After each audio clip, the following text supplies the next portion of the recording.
Раз, два.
nhiều cũng có rồi còn còn cả cái gì anh nhân làm vậy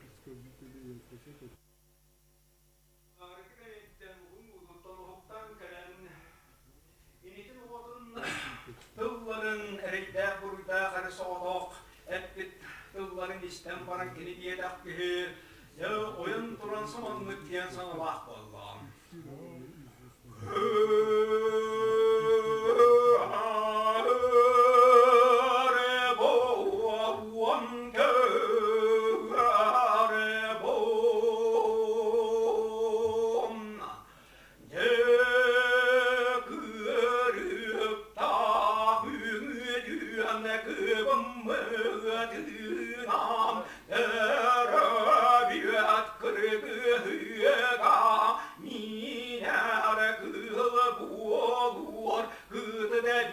hatta kılanlığı göster kızın yorgun bu hadir ütüye yaktar bu alam yüne batır bakkam yüreğisi bıstam ona solabun oy muha bu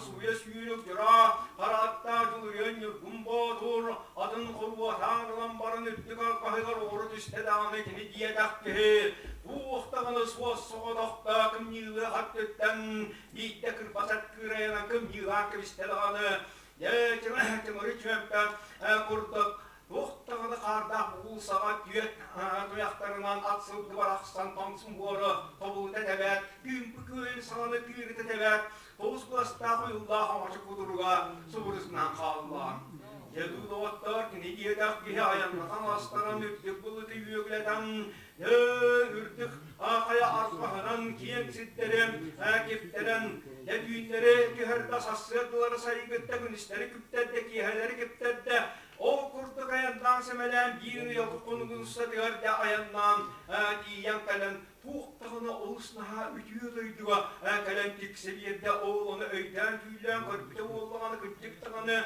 kırgını kızını bilpedak kühünü öksüyünü kırpıdak olusnaha ütüyü duyduga diyen kalbede bu ayının aksımın kini açadan arkı yaydı sıkı anir kurduk zibir kaçı kantar katan anir kurduk kabar kaçı kantarın ürdük bulgun yak diye ki ayından diyen kalen öyden tüylen kırpıda oğlana kanan bakana bu kire ana diyen ben melgeri bit oğlana kini diye dakkihim ya ol diyeğe Resul'ün taksıbı diyen mühâtnen omayar orak kurduk barnan tanları dapsılayan kiren kim bu kayıcıyeğe ya tühü ehedellakka bastın oranğa bağdaskını oğru düştü kapsiye diyen ki hide suğuk ciye buğuları bit ya Oğlana öyder yülen kören turbuta bollağına bu diyebe tortotnan Allara diyeke yoksa hadi hayas barman bu temir cirekirliye standarısı buluyan terebit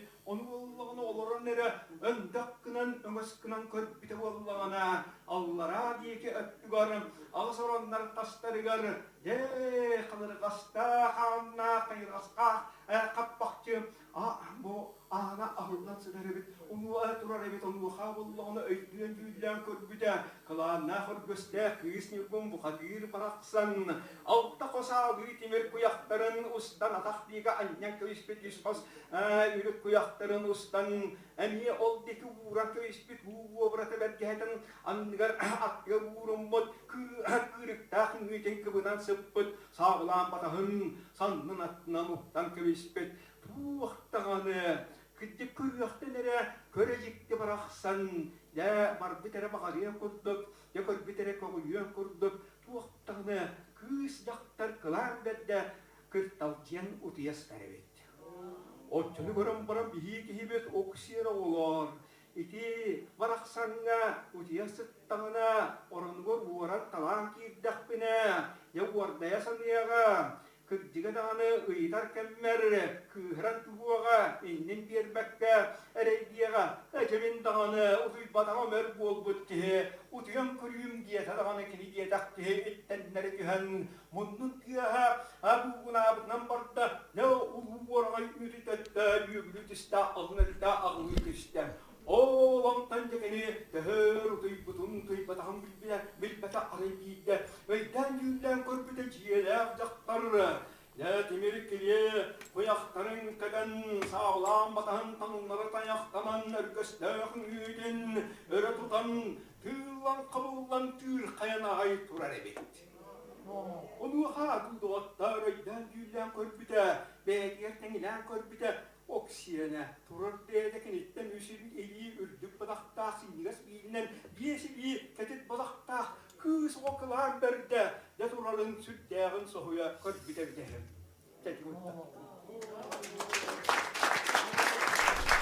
Уважаемые участники презентации, наши сказители, они могут олонко творить не только часами, днями, ночами, с небольшими передышками, чтобы немножко попить чаю, или там, чем Бог послал, немножко подкрепиться. И за это время они даже теряли в своем весе. Вот. А слушатели в это время, они не уходили. Собирались со всех близлежащих населенных пунктов, аласов, и для них длинные зимние вечера и ночи это был большой праздник. Вот наш сказитель Валентин Исаков, он заслуженный артист нашей республики, он носитель, сказитель не только якутского, но и эвенского эпоса. Вот. Коллеги, ну вот, несмотря на все препятствия, которые чинит нам природа, я эту хворь считаю природным явлением, вот, мы собрались. Я очень благодарен вам, что вы сегодня здесь. Особо бы я хотел приветствовать делегацию из Нюрбинского улуса, Диарханского наслега. Где они есть? А вот они сидят. Ихнему земляку Николаю Васильевичу Емельянову в этом году исполнилось столетие. Это один из наших ведущих эпосоведов. Вот Николай Васильевич, он по сюжетам якутских олонхо имеет уникальную монографию. Вот. И здесь присутствуют наши активисты, члены ассоциации Олонхо, это общество, объединение людей, которые сплотились вокруг якутского эпоса и работают без единого рубля, без единой поддержки из бюджета, только своими добрыми устремлениями и помыслами руководствуются. Вам за это большое спасибо. Издатели здесь присутствуют, ну и университет наш, институт наш и так далее, и так далее. Я бы хотел немножко, коллега, представить наших гостей, занявших этот президиум. Вот. Прежде всего, давайте поднимем Ивана Итуловича Белекова. Вот он. Вот. Он из горного, солнечного, ну как хотите, Алтая. Это прародина, говорит, всех тюркских народов. Вот. Вот. Они перевели вот недавно на якутский, на алтайский язык якутский эпос Нюргун-Батыр. И вот он с собой привез вот эти книги. Вот они. Да. Нюргун-Батыр. Он сам привез в багаже несколько экземпляров. Мы, да, тяжелые очень. Мы не скоро их получим. Иван Итулович Белеков, он сейчас советник главы Республики Алтай. До этого работал председателем Эл-Курултая Республики, то есть парламента Республики Алтай 4, 5, 6 созывов. Вот. Депутатом Государственной Думы 7 созыва. Продвигает вместе с нами вот инициированный нашим парламентом закон о эпическом наследии народов Российской Федерации. Вот. Иван Итулович Белеков. Вот. Коллеги, наш почетный гость, наша почетная гостья Александра Васильевна Ачирова. Личность легендарная. Депутат Государственной Думы еще 1 созыва. Сейчас она работает доктор философских наук, профессор, академик Академии художеств Российской Федерации. Сейчас она работает сопредседателем Международной ассамблеи народов Евразии. Сопредседатель. Посол доброй воли ЮНЕСКО. У нее несколько сборников поэтических стихов. Вот я имел возможность несколько ознакомиться с ее творением. И она очень хороший поэт с очень тонким чувством слова и изяществом мыслей. Вот. Александра Ачирова, Александра Васильевна Ачирова. Вот. Сегодня здесь присутствует у нас новая гостья, видимо. Во всяком случае, я первый раз Якутии вижу. Андрей Савич, она раньше была, нет здесь? Вот. Юлия Игоревна Петрова. Ага. Это заместитель секретаря Генеральной Ассамблеи народов Евразии. Вот. Она проявила очень большой интерес к сегодняшнему мероприятию. И мы с удовольствием ее принимаем. Вот, сегодня в нашем кругу и желаем вам плодотворной, хорошей работы вот в этом очень нужном, полезном общественном учреждении, которым является Генеральная Ассамблея народов Евразии. Вот. коллеги, всем вам, ну, известно, но я гостям хочу представить нашего заместителя председателя нашего правительства. Вот, Сергей Васильевич Местников. Человек очень неравнодушный к эпическому прошлому родного народа. У него в предках есть люди, собиратели якутского фольклора, люди, которые сами были неплохими алонхосутами, есть люди, которые были неплохими тоюксутами, и даже есть у него там в предках поэты. Я очень хорошо знаю одну песню его деда, которую я, в общем-то, наизусть помню до сих пор. Вот. Сергей Васильевич недавно стал заместителем председателя правительства.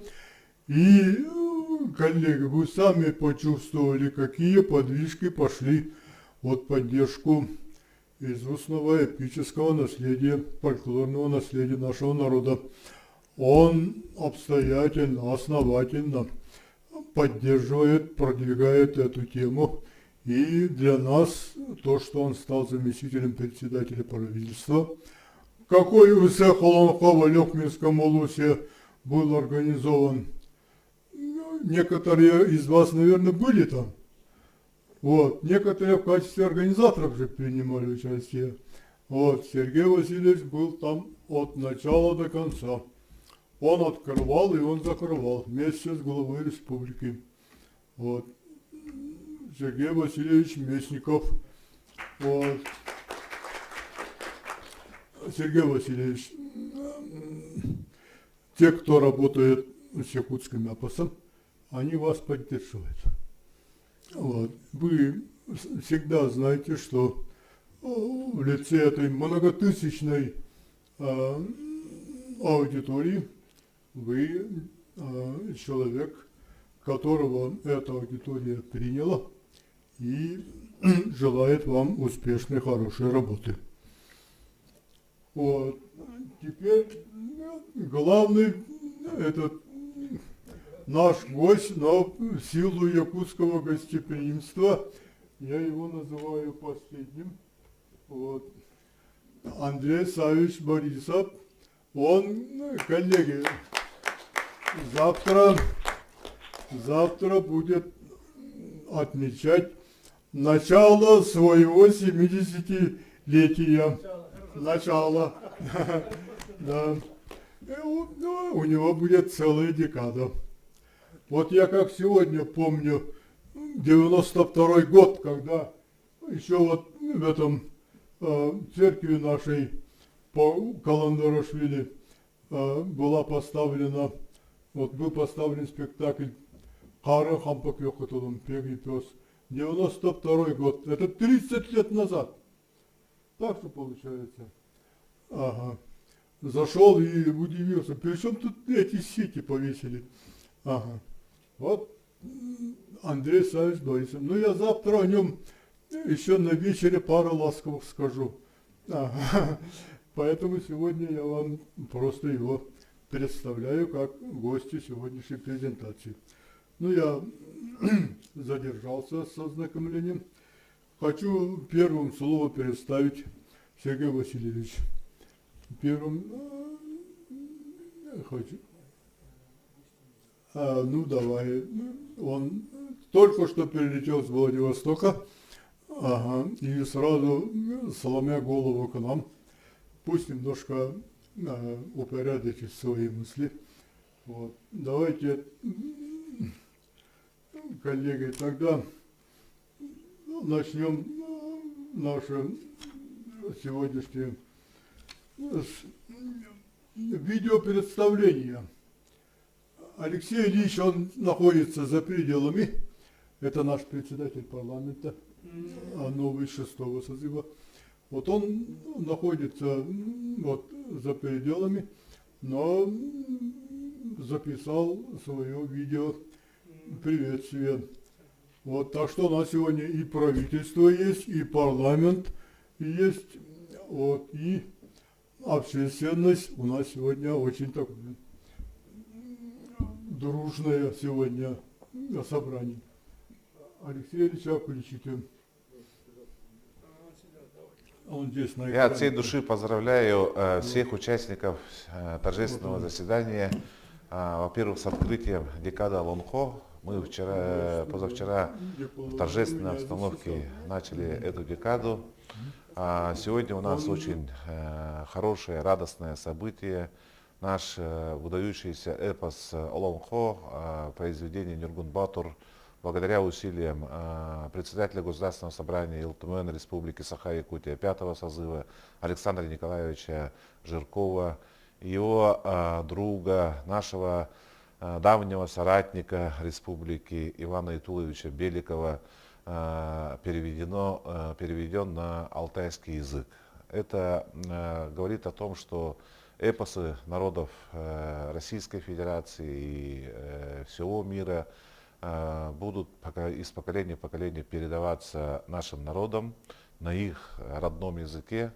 Это огромный, кропотливый труд наших издателей, наших переводчиков и наших организаторов этого дела.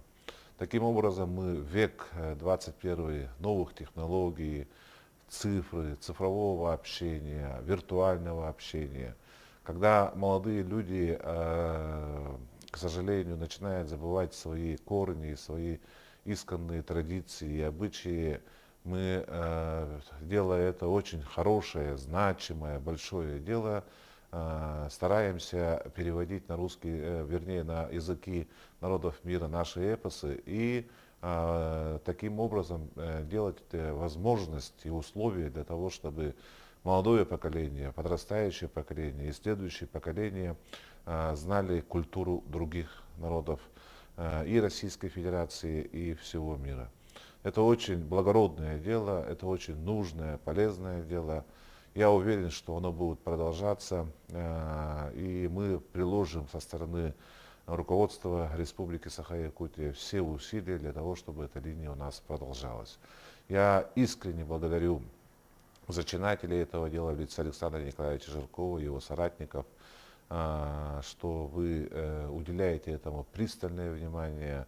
Огромные ваши ресурсы временные, организационные направлены на это.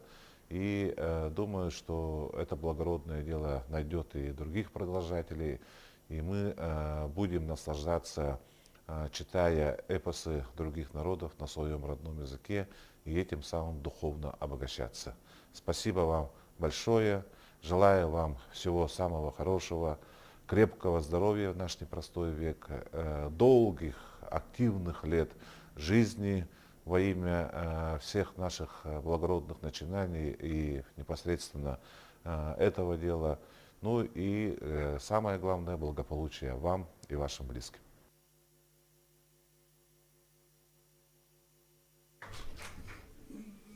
Сергей Васильевич Местников, заместитель председателя правительства нашей республики. Сергей Васильевич, пожалуйста, можно отсюда. На ваш выбор.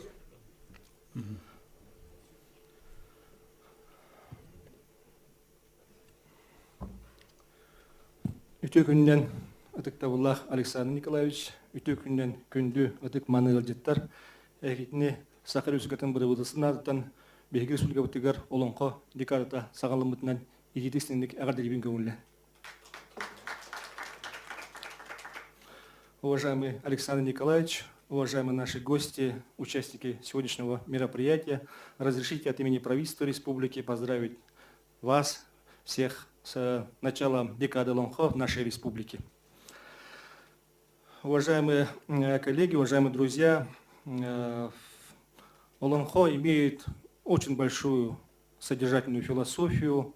Чем глубже мы копаемся в содержании философии этого величайшего произведения, тем мы узнаем, познаем новые проявления этого величайшего произведения культуры народа. Вот мы сейчас послушали Олонхо, нашего величайшего сказителя современного.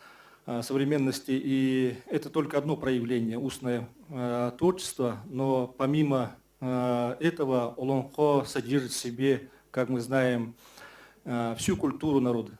Это и богатейший словарный запас языковой, это и культура одежды, это и культура питания народа, это и культура домашней утвари, это и красивейшая природа нашей Якутии. И все это представлено вот в Олонхо. Это есть целая философия, благодаря которой мы до сих пор носим в себе эту культуру и дальше продвигаем, поддерживаем ее дальнейшее развитие. Мы благодарим наших руководителей прошлого века, начала 20 века, за то, что они сохранили и передали от поколения в поколение до сегодняшнего дня это устное, а не материальное творчество. И, как я уже раньше говорил, наша обязанность современных руководителей общественности, общественных организаций передавать это культурное наследие дальше от поколения в поколение. Наши руководители, такие как Платон Алексеевич Аюнский, Алексей Кулаковский, мы их сегодня вспоминаем в разрезе столетнего юбилея Якутской АССР, которые внесли огромный вклад в развитие, в становление государственности и сохранение культуры народа. И я думаю, что и сегодняшняя инфраструктура, и сегодняшние институты, они делают очень многое для развития и сохранения. У нас в республике есть институт Олонхо на базе Северо-Восточного федерального университета. У нас есть театры Олонхо. У нас есть некоммерческая организация, общественная организация, как уже Александр Николаевич говорил, которая работает на общественных началах для сохранения и развития этого творчества, ассоциация Олонхо. У нас есть сеть учреждений культуры в муниципальных образованиях, которые вносят непосредственно практический вклад в сохранение и развитие культурного наследия. У нас есть сеть домов Олонхо в наших муниципальных образованиях, которые сохраняют и бережно передают от поколения в поколение. У нас в образовательных учреждениях наших муниципальных образований активно пропагандируется и приобщается молодежь, дети к этому устному нематериальному творчеству. И наши руководители нашей республики, Айсен Сергеевич Николаев, Александр Николаевич Жирков, наш парламент, депутаты нашего парламента и руководители министерств и ведомств, также все воедино работают для того и во имя того, чтобы это устное нематериальное творчество Олонхо передавалось от поколения в поколение. И я очень надеюсь, что эта работа будет заслуженной, и через 100 лет, когда уже республика будет готовиться к празднованию 200-летия создания автономии, с таким же уважением и честью и любовью будет вспоминать про наших руководителей, которые внесли и вносят непосильный вклад в сохранение и развитие культуры. Еще раз подчеркиваю, наша обязанность вносить данный вклад. Мы совместно с нашим Министерством культуры и духовного развития, совместно с ассоциацией Олонхо в настоящее время обсуждаем о том, что каким образом еще более улучшить эту работу, систематизировать, чтобы эта работа была повсеместно в муниципальных районах нашей республики, которые непосредственно являются носителями этой культуры, развивались и работали в соответствующей идеологии. И в нашей сети госпрограмм имеется госпрограмма «Культура», в которой имеет свою основную подпрограмму сохранения и развития Олонхо. И мы ставим свою задачу, чтобы эта подпрограмма была реализована, профинансирована полностью на предстоящий 5-летний период. И мы эту задачу ставим уже с 2022 года, чтобы финансирование на эту программу с помощью и поддержки депутатов парламента, и правительства республики, и общественной организации была полностью реализована. Уважаемые коллеги, уважаемые друзья, также бы хотелось отметить особый вклад в части создания и перевода наших произведений на якутский язык, с якутского на языки других народов республики, а также систематизацию и издание наших произведений Олонхо, улусных произведений в рамках декады Олонхо. И вот буквально за последние годы, 4 года, по поручению и по решению Александра Николаевича за счет фонда будущих поколений были профинансированы улусные в разрезе районных серий Олонхо такие величайшие произведения, как Кыс-Бухатыр Верхоянского района, Олонхо Седекалымского улуса, Олонхо Аймяконского улуса, Урал-Батыр башкирский эпос был выпущен, Олонхо Абыйского улуса Сахаба-Турдара, Олонхо северных улусов Оленёкского, Нижнеколымского, Аллаиховского улуса. Это все было профинансировано в рамках председательствования Александра Николаевича десятилетия Олонхо за счет фонда будущих поколений, за счет финансирования компании «Алрос». И я думаю, что это тоже огромный вклад в сохранение нашего величайшего произведения. И эта работа будет продолжаться и в будущем. Я, уважаемые коллеги, вот Александр Николаевич сказал, что вот прилетел буквально, действительно, я был в командировке и не смог участвовать на открытии декады Олонхо, хотя очень хотел и имел огромное желание выступить и там, но тем не менее находился в командировке. Тем не менее, в тот день я был вместе с республикой, с жителями, и вспоминал и данную работу. И в этот момент у меня почему-то вечером, когда уже работа закончилась, у меня какой-то вот такой, как сказать, ну, появилось такое желание что-то написать и произвести, да, буквально 4 строки у меня вышли изнутри. И я бы хотел бы это зачитать, хотя я абсолютно никогда не относился, но вот такие вот строки у меня вышли, и я почему-то это перенес не на бумагу, а в телефон записал. Разрешите зачитать это в честь сегодняшнего мероприятия. Олонко жикти абылыгар ылларын, олонко жерекен хонутугар көлехейин, олонко ырас салгындан тыынын.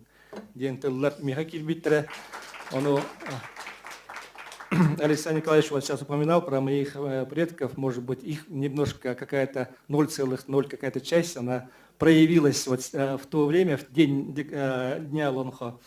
И, уважаемые коллеги, вот я перечислил вот книжные издания, которые были профинансированы за счет фонда будущих поколений, и разрешите вручить поздравления целевого фонда будущих поколений за вклад в сохранение и развитие устного нематериального творчества и в сохранении якутского эпоса. Высшая награда целевого фонда будущих поколений, почетную грамоту Александру Николаевичу Жиркову.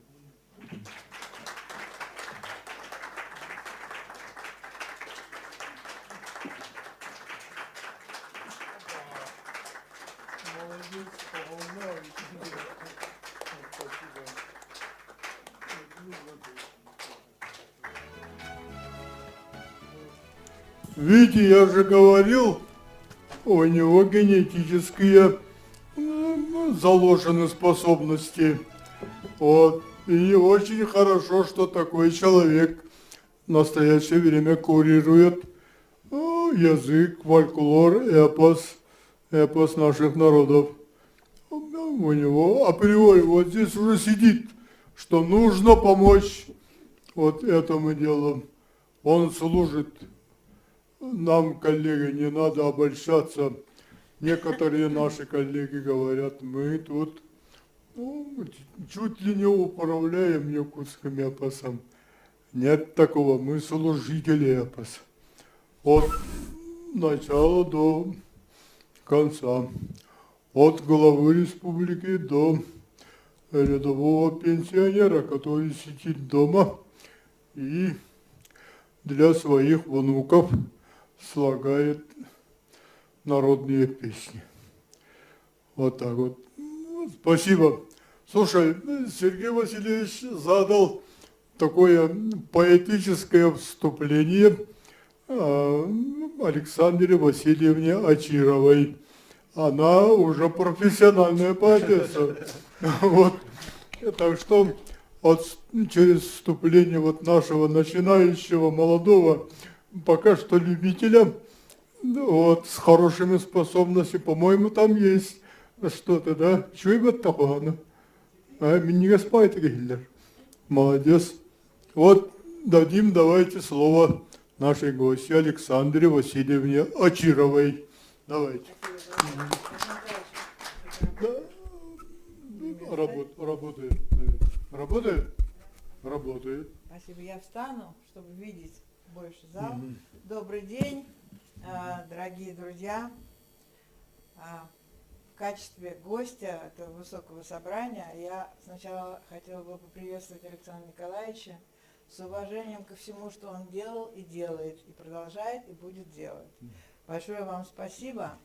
И не как посол, не как там, доктор наук или еще что-то, а как человек, который живет в наше время и чувствует все его особенности, я с уверенностью могу сказать, с осознанной уверенностью, что культура, конечно, это самое главное, что сделало человечество.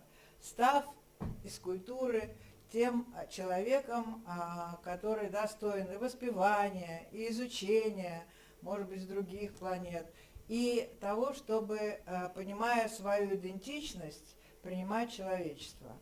Вот очень хороший проект есть у ЮНЕСКО, который, частью которого является сегодняшний, я думаю, праздник для всех, кто здесь присутствует, и для целого народа. На самом деле смыслы, которые сейчас потеряны и во всем мире ощущается эта потеря, потому что уже потеряно то единство, на которое претендует глобальный мир, потеряно управление, потому что люди перестают понимать друг друга, когда куда-то уходят культурные, нравственные, духовные ценности. И я поздравляю вот с этой презентацией, потому что это взаимодействие культур реальное, особенно нематериальной культуры, на материальных носителях, книгах.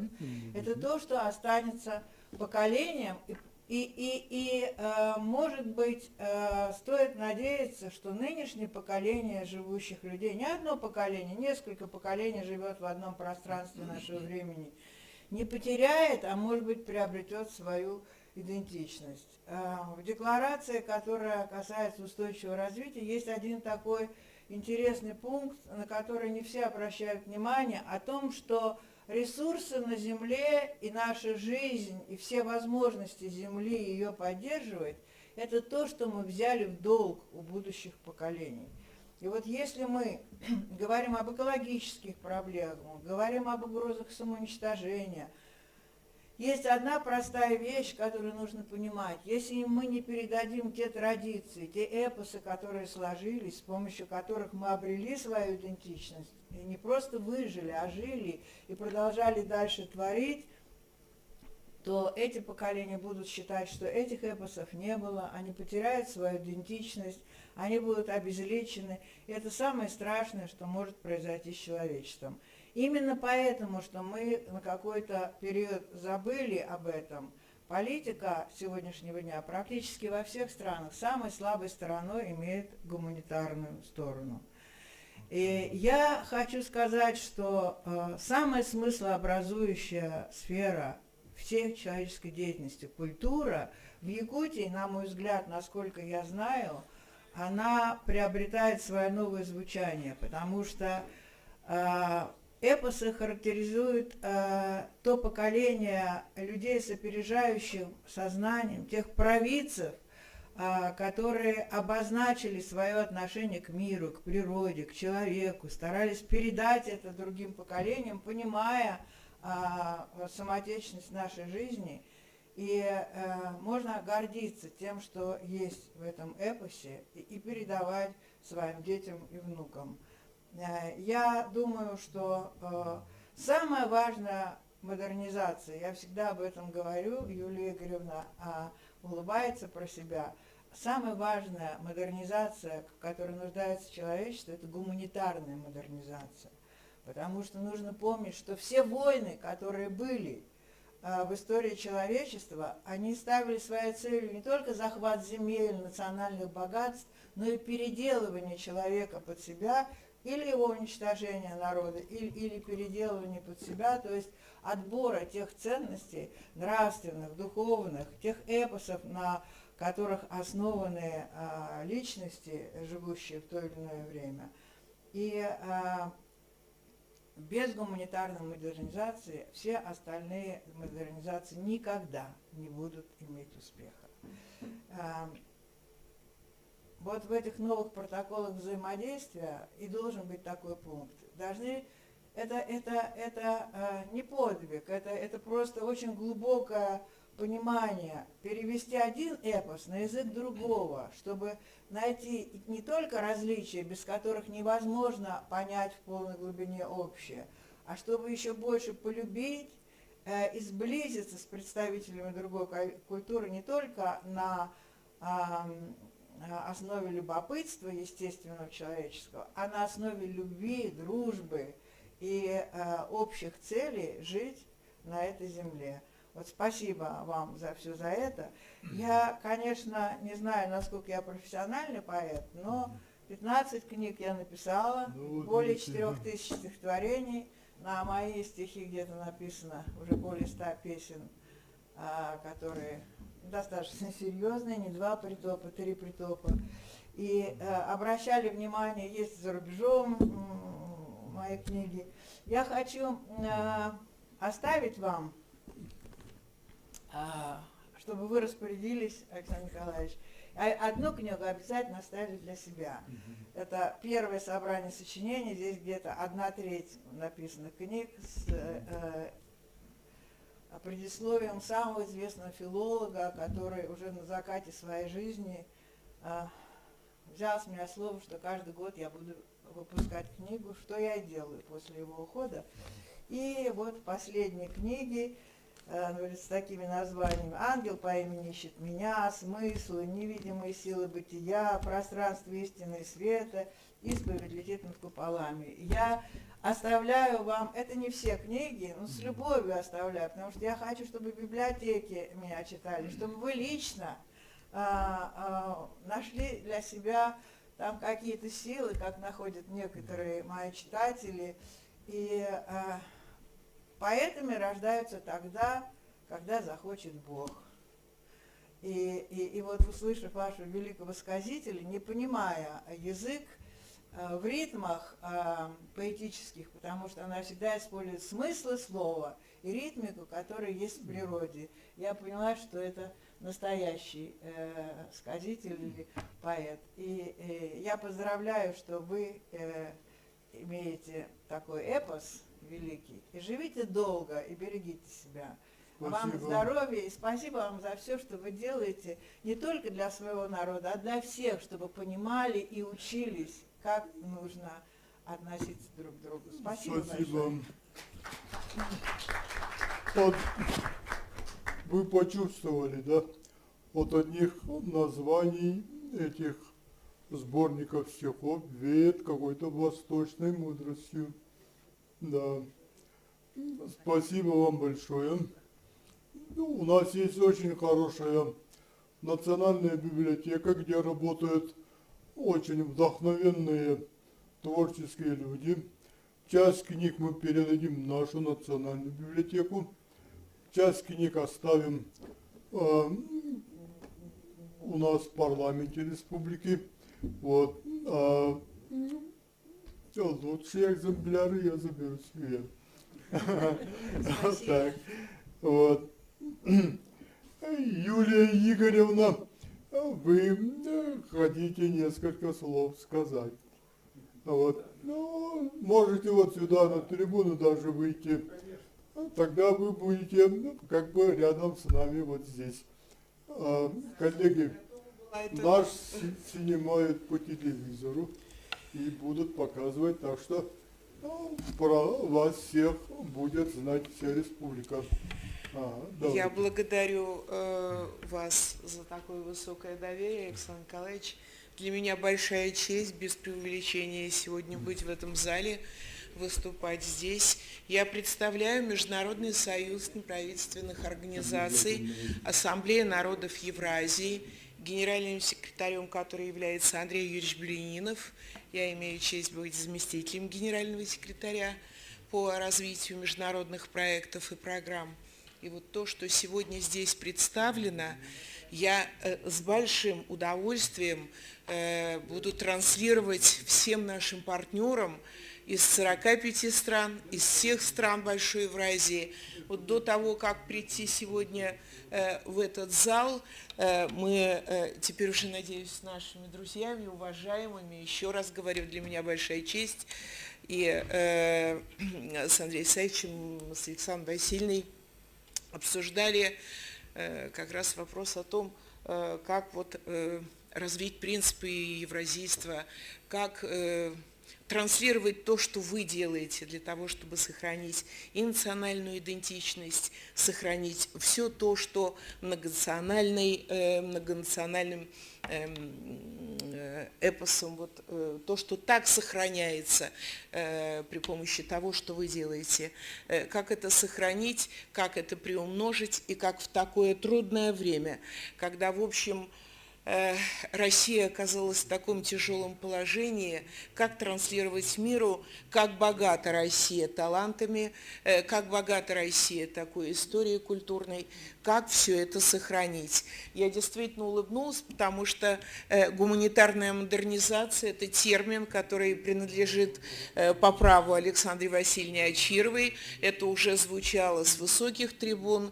Это звучало и на Ассамблее ЮНЕСКО, и с трибуны ООН. Мы поддерживаем этот термин и считаем как раз все то, что вот сейчас представлено, делается, и вот эта декада, это как раз проявление гуманитарной модернизации.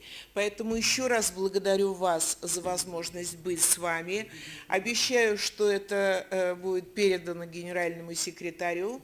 И еще раз подтверждаю, что во всяком случае 45 стран-участников Международного союза, членов Международного союза будут это знать, и я бы даже, я прежде всего университетский профессор, поэтому я прежде всего это вот расскажу и, наверное, порекомендую, как раз прочту лекцию о том, как надо сохранять национальную идентичность. Благодарю вас. Благодарю вас за возможность выступить. Спасибо, Юлия Игоревна.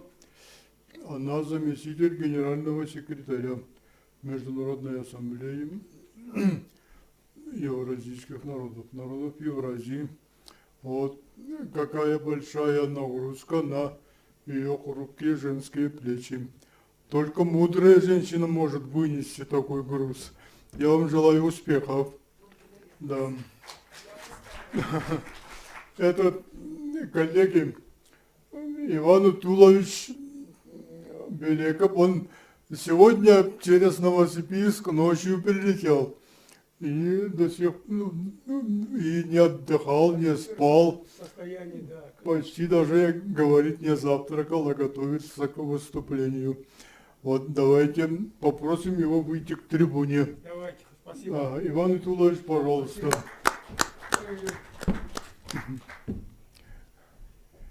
Иван Итулович очень большой молодец.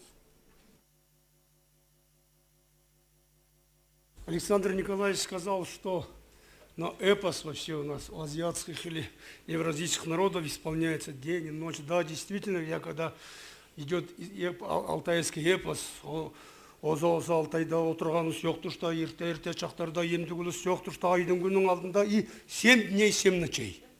Понимаете, там все. Поэтому я сразу же хочу извиниться, я 7 дней не буду говорить. Хорошо? Это первое. Да, спасибо. Но күндіту нөкерлер, күндіту Илтімен парламенттің депутаттары Алтай ердің атынан сілерге Алтайдың есенін, Алтайдың алқысын ақты жүрегінен айтып тұрым. Он сказал, соскучился по вас. Да, да, да, да. Александр Николаевич, здесь, да, вот Андрей Савич, Александра Васильевна, всех дорогие братья, всех рад здесь в стенах высшего законодательного органа приветствовать вас. Действительно, сегодня у нас вот, важное вот, событие в духовной жизни наших народов. Я думаю, это не высокопарные слова.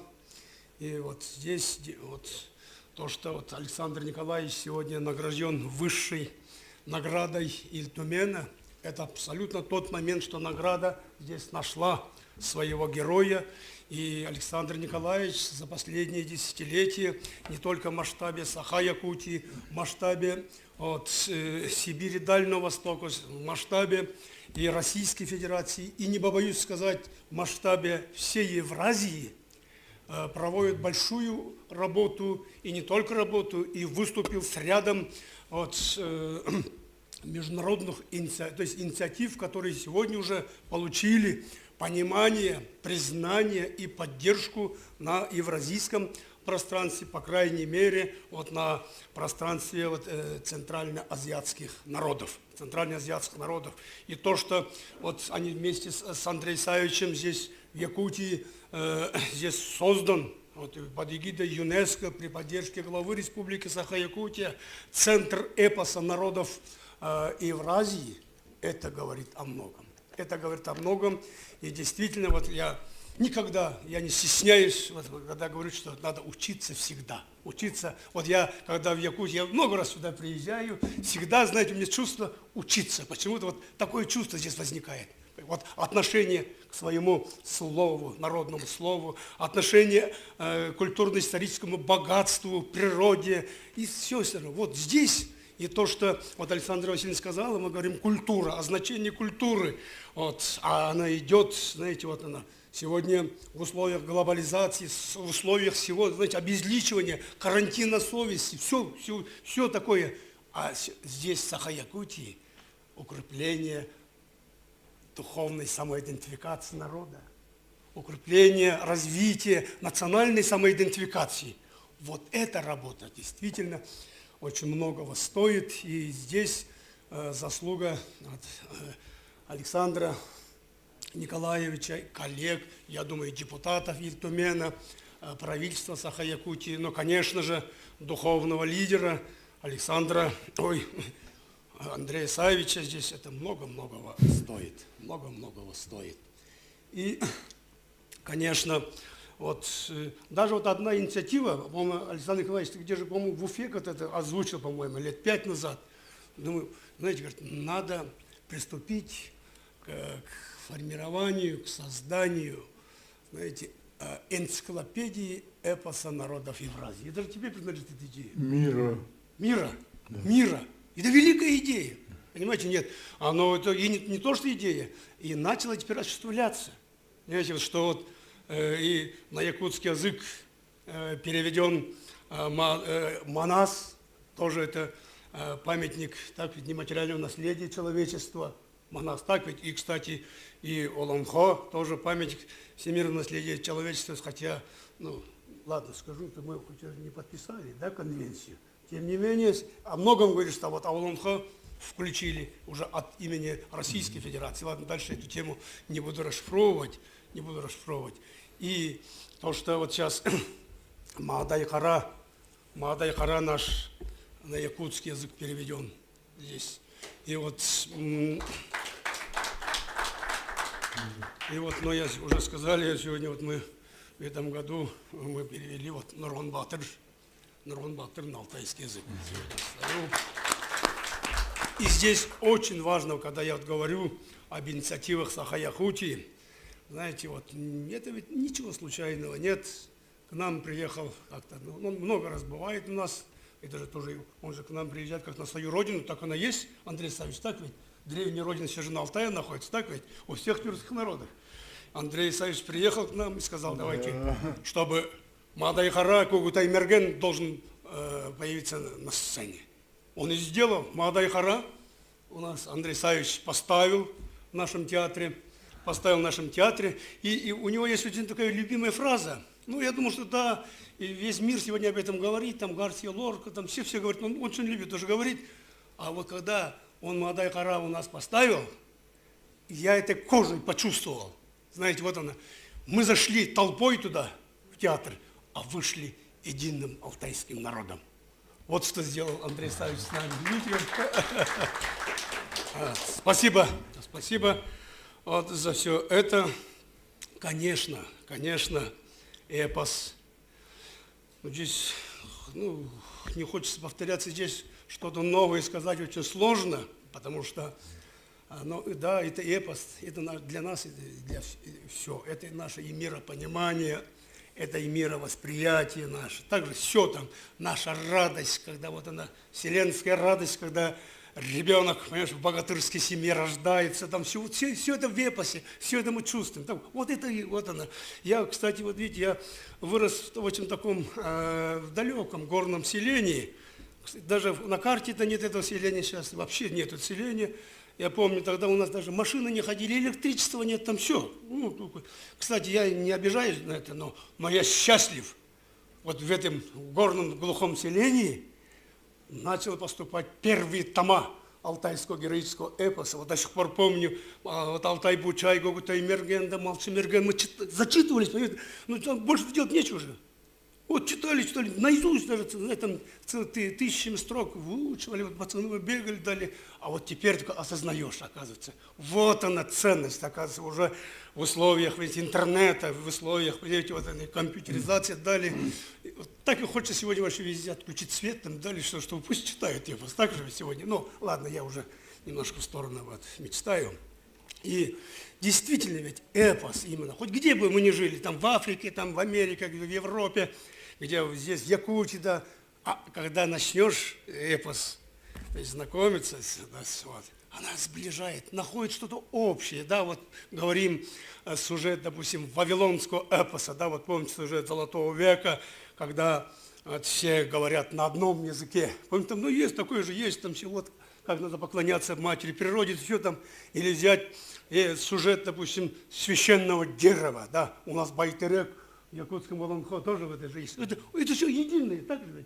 Вот что нас объединяет, вот что нас сближает. Ну, конечно, на Алтае, да, это вот, ну, ладно, мы далеки от морей, там, от океанов, и так далее, вот. Но я горжусь, что ведь в научном мире Алтай, алтайский народ, как бы называется, один из эпических народов мира. На самом деле так оно есть. Так оно есть, да. Конечно, Алтай – это стык цивилизационных миров, там, колыбельная земля многих народов. Наверное, вот это явление оставило следы, допустим, сегодня в нашем эпосе, допустим, мы говорим Манас, да? Вот мы говорили, Манас у нас есть. Манаш мы так называем. Или Козыгорпеш Баян-Сулу казахский. У нас Кознерпеш также есть. Или говорим Джангар, да, калмыцкий. У нас Джангар, это тип, или бурято-монгольский Гесер, допустим. У нас Гесер, это тип. Вот это говорит о том, что, ну, на самом деле, вот, конечно, вот мы должны это беречь, все это богатство. И вот осознанием, знаете, вот этого, я когда вот сказал, что вчера вот я из Горно-Алтайска выехал, до Новосибирска, там, знаете, 9 часов на машине ехать, а потом на самолете. Так оказалось, что, слушай, 40 килограммов. Землер везу. Никогда же, я же кочевник, кстати, с таким грузом не возился, то есть, вот. Но 40 килограммов вез. Потом, знаете, когда мне пришла такая мысль. Вот 40. Нургун Батыр, он, знаете, заговорил на алтайском языке, то есть вот он 1500 лет назад там на алтайском языке говорил, я должен был вести теперь, вот привести, что то, что он 1500 лет там оставил, так же ведь. И мне так стало, знаете, вдохновенно, и вдруг мне показалось, что вот я еду ведь Мадай Хара там на якутском языке, так же ведь. А думаю, вдруг, вот сейчас не вдруг, а представил, что вот сегодня, вот через 1500 или 1700 лет Мадай Гора и Нургун Батыр встретились сегодня. Так же, вот они. Вот она, наше бессмертие, вот она, сила народного духа, народного эпоса. И всегда, я думаю, коль в наших сердцах клокочет вот этот эпический дух наших предков, значит, мы живем, значит, будем жить. Так ведь? Поэтому я радуюсь. И я не представил, мы с делегацией же приехали, здесь присутствует сейчас главный режиссер нашего национального театра имени Павла Васильевича Кушиякина. Веришь, вот здесь наши студенты, здесь 2 человека, здесь тоже. Мы с целой делегацией, Александр Николаевич, ты же правильно сказал, я вот не мог не выполнить твой, знаешь, наказ, поручение. Мы все приехали, и когда я говорю, что вот об алтайском эпосе, если горловое пение не зазвучит, значит, что Белеков просто очень много говорил. Вот. Поэтому я прошу, чтобы вы послушали сейчас хотя бы часть дух нашего горлового пения. Да, пожалуйста. Уважаемые участники презентации, вашему вниманию алтайский хай в исполнении Эркула Чулунова, студента 2-го курса Арктического государственного института культуры и искусства.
Да, коллеги, Иван Итулович, как я сказал, работал председателем парламента Эл-Курултая Республики Алтай в течение 3 созывов.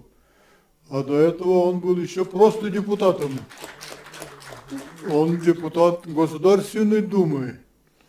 Он сделал очень много для становления регионального парламентаризма и российского парламентаризма. Автор нескольких законодательных инициатив. И видите, какой дар у него, какое искусство убеждать.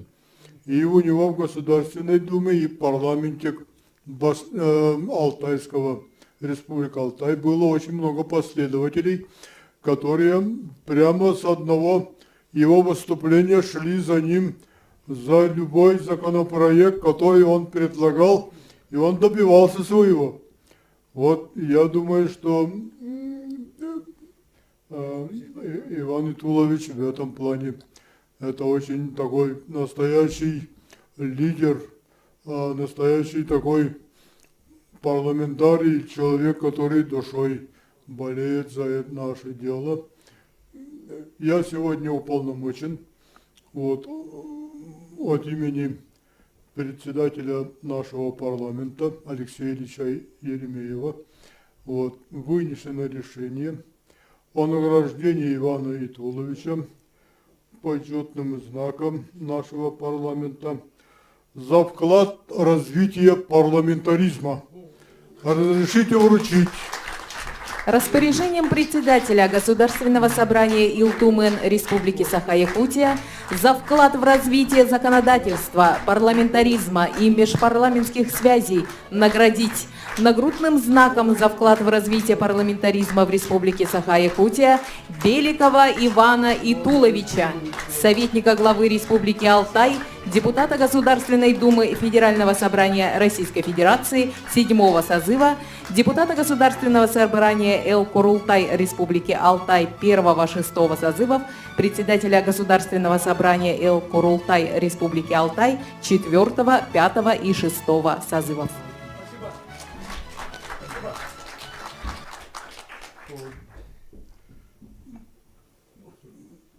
Поздравляем Ивана Итуловича. Видите, как у него даже название парламента, которым он руководит, там какое-то поэтическое звучание. Эл-Курултай, Республика Алтай. Видите как? Да. Да. Коллеги, слово давайте мы попросим нашего Андрея Савича Борисова. Да. Мы буквально полчаса тому назад посетили выставку Геннадия Петровича Сотникова, выдающегося русского художника театрального. Но вы знаете, я часто говорил про него, моего брата. Мы братья. Он петербургский, русский человек, я якутский наполовину человек. И мы братья. И вот то, что сегодня презентация происходит среди братьев, это очень глубоко символично. Почему я сейчас называю? Потому что Александра Ачирова – это наша сестра. Так? А братьями являются. Вот мы с Белековым Диманом придумали это братство. Мы назвали друг друга братьями, а потом Серго Орджоникидзе к нам примкнул. Серго, говорю.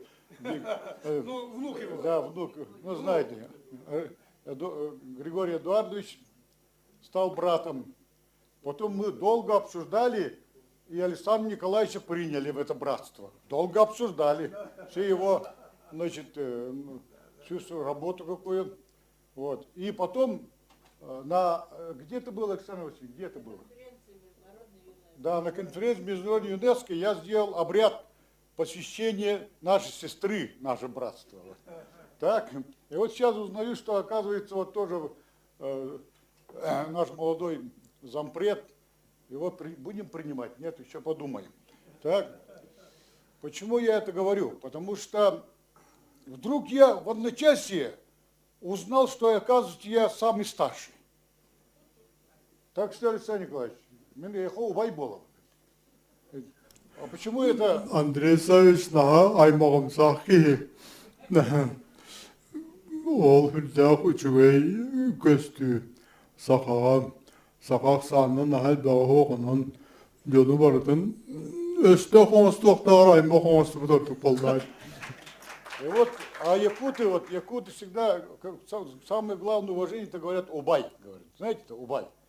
Вот. Поэтому в качестве старшего брата я вот о чем хочу сказать, Александр Николаевич. Ну, знаете, что кино у нас стало сейчас феномен, бум, кинобум, это известно, да?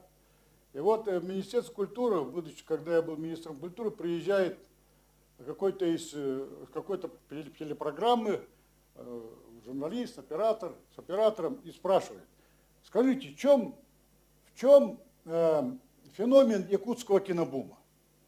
И ему говорят, вы спросите у Андрея Савича, ну, министерский, а он на это говорит, нет, не буду не спрашивать. Почему, говорит? Потому что он сумасшедший, говорит. Он говорит, как, почему сумасшедший? Да потому что он начнет про Аланхо говорить. Так, значит, ну, все-таки он ко мне пришел, я выхожу из репетиции, это суббота или воскресный день, камеру держит, подходит ко мне и говорит, в чем феномен якутского кинобума? А так я знаю, что я сумасшедший.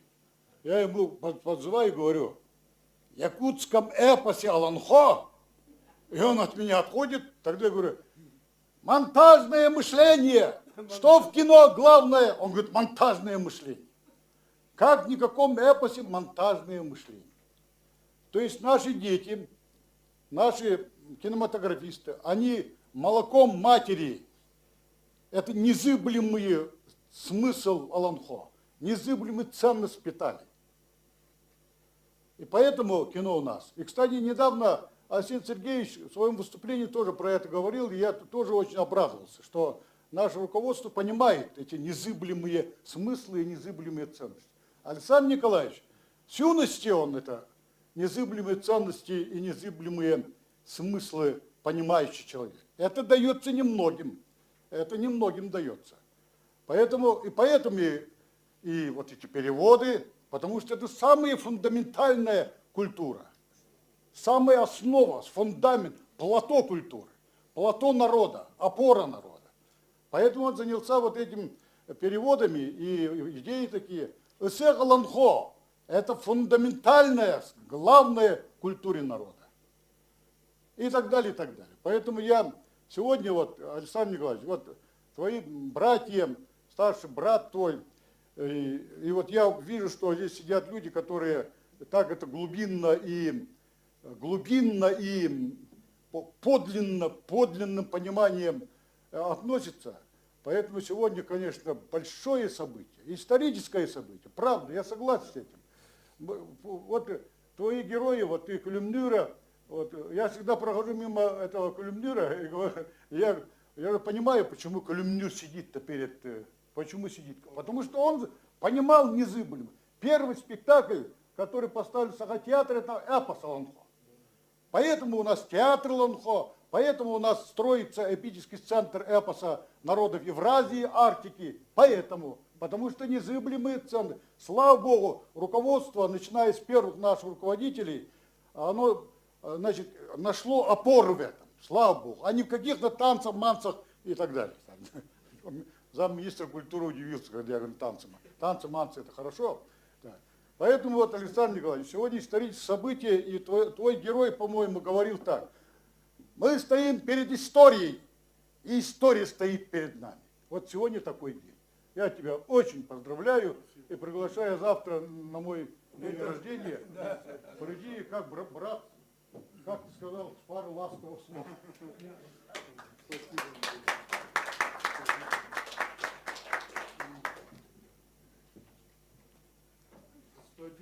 Коллеги, Андрей Савич Мадайхара поставил на сцене Алтайского театра в Горно-Алтайске. И знаете, что он мне сказал? Русский текст Мадайхара, говорит, перед тем, как поставил спектакль, я перечитал несколько раз.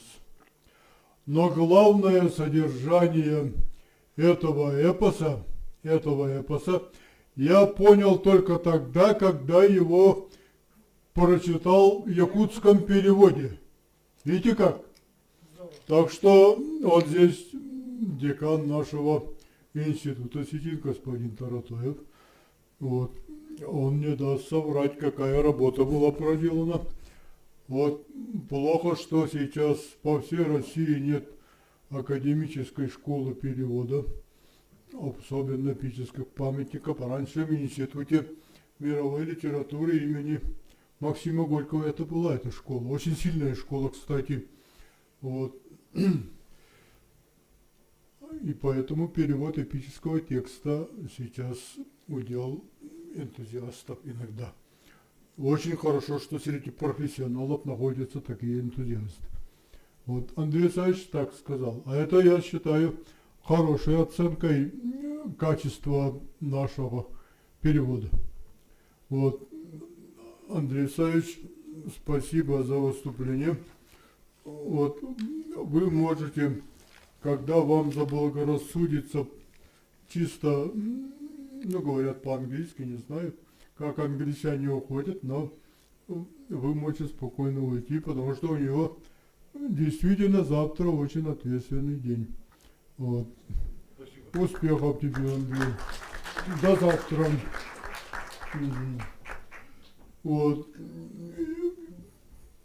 Коллеги, сейчас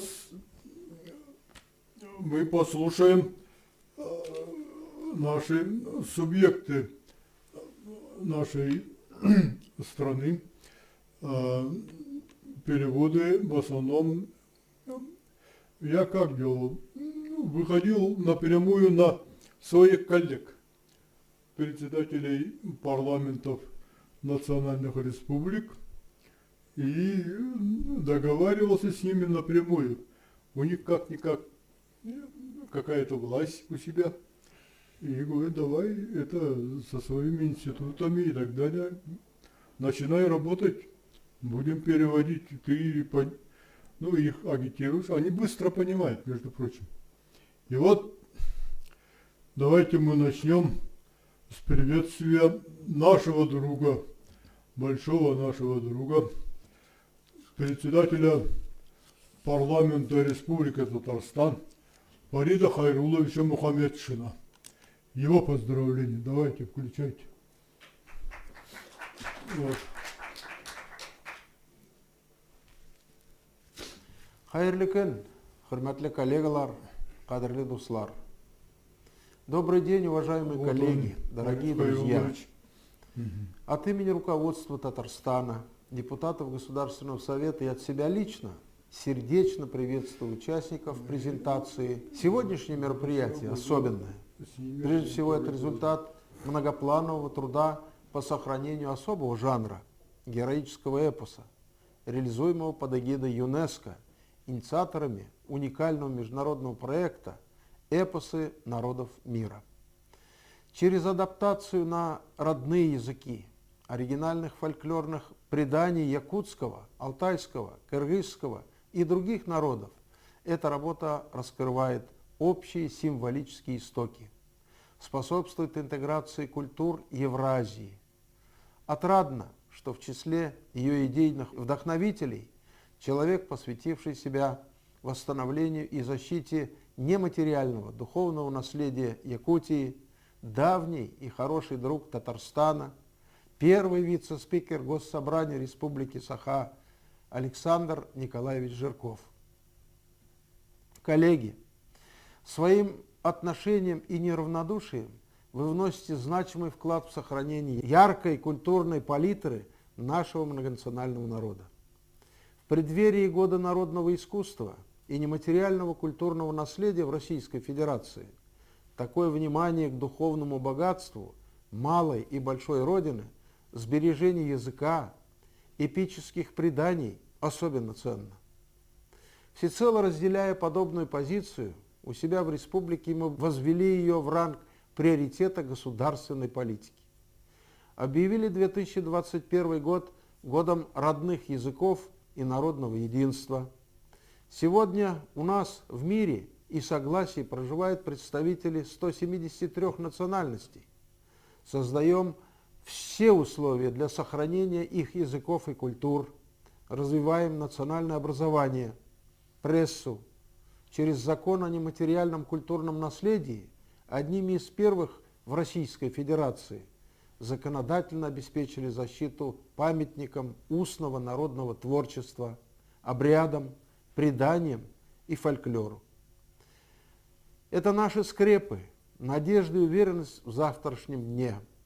Обращаясь к участникам презентации, хотел бы еще раз подчеркнуть, что сила России в укреплении гражданского единства через этническое многообразие, что гарантировано и обусловлено Конституцией. Уверен, вместе с вами мы продолжим следовать этому принципу. Традиционно, в диалоге культур, в атмосфере дружбы и взаимопонимания. Благодарю собравшихся и выражаю надежду на дальнейшее плодотворное сотрудничество, в том числе между нашими парламентами. Крепкого всем здоровья, благополучия и успехов в вашей значимой деятельности на благо страны и народов мира. Сізге сәлемәтлек, бәхет и мин тормыш телим, кадерле дуслар. Я, уважаемый Александр Николаевич, уважаемые коллеги, перед отъездом я встречался сейчас со спикером нашего парламента Эл-Курултая Скахоевым Артуром Павловичем. Он просил передать вам слова сердечной благодарности за приглашение. Он за подпись Алексея Павловича получил он. И очень хотел, стремился приехать сегодня сюда, но через 2 дня у нас запланирована сессия нашего парламента, как раз по бюджету. И просил, что готов сейчас продолжить те добрые традиции, которые уже сформированы за эти годы между Илтуменом и Эл-Курултаем. Вот, вы уже упомянули закон об эпическом наследии. Оригинальный закон мы приняли, именно уже после вас, по вашей инициативе. Сейчас инициатива находится уже на уровне парламента России. И вот сейчас Фарид Хайрулович сказал о культурном нематериальном наследии. Я помню, лет 15 назад именно Эл-Курултаем мы приняли вот это первый закон на законодательном поле российском, первый вообще у нас был. И информирую вас, 3 месяца назад состоялся парламентский форум в Ярославле под эгидой Валентины Ивановны Матвиенко. А до этого была у нас дни Эл-Курултая в Совете Федерации. И мы еще раз подтвердили, то есть, что необходимо на федеральном уровне принимать закон о нематериальном культурном наследии, чтобы нам не быть Иванами, не помнящими свое родства.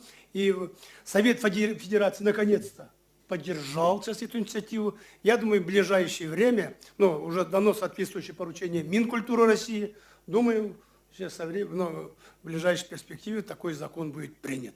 Поэтому еще раз, пожалуйста, примите поздравления и наилучшие пожелания от ваших коллег, депутатов Государственного собрания Эл-Курултай Республики Алтай. Спасибо. Спасибо. Сейчас выступит председатель народного хорала Республики Тыва Камал Тимурович Дава. Республика Тыва Камал Тимурович Дава. Что-то опять есть. Вот. Мы сейчас параллельно работаем над взаимными переводами. Они чуть-чуть даже нас, по-моему, опережают в этом плане. Давайте Камал Тимуровича послушаем. Екі күннің мәдісілі елге мәмліктер төрел аймақ соңыз. Үтіе күнінен күнді доғыттар Вихиги хан уру аймақ омықтармыз. Уважаемый Александр Николаевич, Иван Тулович, уважаемые друзья, от имени Многонационального народа Республики Тыва, Верховного Хурала и правительства Республики Тыва позвольте всех вас поприветствовать и с большим удовольствием поздравить со знаменательным событием, изданием очередного перевода эпоса «Нюргун Баатур Стремительный», теперь уже на алтайском языке. Как мы знаем, издание якутского эпоса, признанного шедевра устного и нематериального наследия человечества, реализуется в рамках международного проекта «Эпосы народов мира» под эгидой ЮНЕСКО. Особо хотел бы подчеркнуть, что этот проект, в рамках которого осуществляются взаимные переводы эпических произведений братских народов, инициирован уважаемым мной Александром Николаевичем Жирковым. Уважаемый Александр Николаевич, еще раз огромное вам спасибо. Мы, жители Республики Тыва, также рады, что участвуем в этом международном проекте. Подготовлен к изданию перевод на якутский язык тувинского эпоса «Хунан-Кара». На стадии вычетки перевод на тувинский язык якутского эпоса «Нюргун Баатур Стремительный». Для нас это большая честь. Подобное взаимообогащение культур имеет огромное значение. В эпосах отражается самобытность, образ жизни, история и нравственные принципы народов. Познавая культуру и традиции, мы становимся ближе духовно, лучше понимаем друг друга. При этом проект носит огромный вклад не только в сохранение культурных наследий народов, но и пропаганду, широкое использование родных языков. Позвольте поблагодарить всех участников проекта, благодаря которой якутский эпос заговорил на алтайском языке. Особая благодарность председателю Госсобрания Ил-Тумен Республики Саха-Якутия 5-го созыва, первому вице-спикеру парламента Якутии действующего созыва Александру Николаевичу Жиркову и председателю Государственного собрания Эл-Кулуртай Республики Алтай 3 созывов, депутату Государственной Думы Российской Федерации 7-го созыва Ивану Итуловичу Белекову. Мы очень рады и горды, что судьба позволила познакомиться с вами, плодотворно работать и общаться как с коллегами, как с близкими друзьями. Уважаемые коллеги, нам важно продолжить дальнейшую работу над реализацией этого международного проекта. Нашу работу над проектом федерального закона об эпическом наследии народов Российской Федерации. Желаю всем самого наилучшего. Буду рад видеть всех вас в ближайшее время на презентации якутского эпоса на тувинском языке. Всего вам доброго, счастья и благополучия. Да. Будем формировать делегацию нашей республики для того, чтобы поехать к нашим тувинским братьям на презентацию нашего Нюргун Баатура на тувинский язык. Я же говорю, они нас немножко опережают. Ну посмотрим. Бетах так это белела. Белегенда или аппаратура. Вот. Сейчас выступит председатель парламента Башкортостана. Вот этот Толкачев. Он Константин Борисович. Он становится одним из таких поклонников башкирского эпоса. Кстати, с его поддержки башкирский эпос Урал-Батыр переведен на якутский. А они наш уже практически сдают печать. Наш якутский эпос. Вот, Константин Борисович, давайте послушаем Константина Борисовича. Уважаемые участники презентации, приветствую вас от себя лично, от имени всех депутатов парламента Башкортостана и поздравляю с успешным переводом якутского героического эпоса «Нюргун Баатур» на алтайский язык. Это выдающийся памятник культуры, имеющий колоссальное значение не только для Якутии, но и для всех тюркоязычных народов, да и в целом для мировой культуры.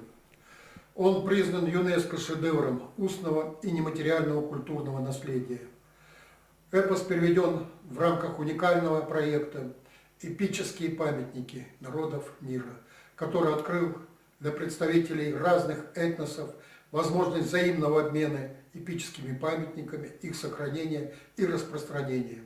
Этот проект инициирован нашей коллегой, председателем Государственного собрания ИЛТУМЕН Республики Саха-Якутия 5-го созыва Александром Жирковым в целях сохранения самобытности и коллективной культурной памяти народов, повышения доступности для читателя выдающихся эпических произведений. Я хочу искренне поздравить Александра Николаевича с очередным успешным шагом в реализации проекта. И, конечно же, поздравляю всех, кто работал над переводом эпоса, издавал книгу. Вы сообща сделали большое и важное дело. Уверен, носители алтайского языка искренне благодарны вам. В 2018 году в рамках проекта «Эпические памятники народов мира» был переведен и издан башкирский эпос «Урал-Батыр» на якутском языке. В настоящее время готовится перевод эпоса «Нюргун-Батур» на башкирский язык. Надеюсь, в скором времени жители нашей республики смогут приобщиться к величайшему памятнику культуры якутского народа на родном языке. Еще раз всех поздравляю, желаю плодотворной работы. Видите, как хорошо слушать, да? Вот тувинцы говорят, у нас уже в печати находится, башкиры говорят, у нас уже уже видите, как якутский эпос расширяет свое пространство и расширяется пространство эпосов этих народов. Сейчас Кыргызстан, да, Жолдыз Кемеловна Бакашева, она до недавнего времени работала заместителем председателя правительства Республики Кыргызстан, доктор филологических наук. Она сейчас работает по линии ЮНЕСКО, член-корреспондент Национальной академии наук Республики Кыргызстан. Жолдыз Кемеловна Бакашева. Пожалуйста. Уважаемый Александр Николаевич, уважаемые участники сегодняшнего мероприятия, примите искренние поздравления по случаю издания героического эпоса «Нюргун-Батур Стремительный» на алтайском языке в рамках международной книжной серии эпосы народов мира под эгидой ЮНЕСКО. Олонхо «Нюргун-Батур Стремительный» занимает особое место среди памятников эпического наследия не только народа Саха, но и в кыргызском народе. Особо хотелось бы отметить, что данный международный проект по обмену классическим переводом эпических произведений эпосы народов мира под эгидой ЮНЕСКО был инициирован председателем Государственного собрания ИЛТУМЕН Республики Саха-Якутия 5-го созыва Александром Николаевичем Жирковым. И нам всегда очень приятно, что этот проект получил широкий международный отклик. Книжная серия «Эпические памятники народов мира» также была предложена Александром Николаевичем как форма сохранения и распространения эпических произведений народов мира путем взаимного обмена литературными переводами между народами, носителями эпических этих традиций. И Александр Николаевич, как вице-президент Международной ассоциации эпосы народов мира, является также одним из организаторов таких международных конференций и фестивалей по эпическому наследию народов мира.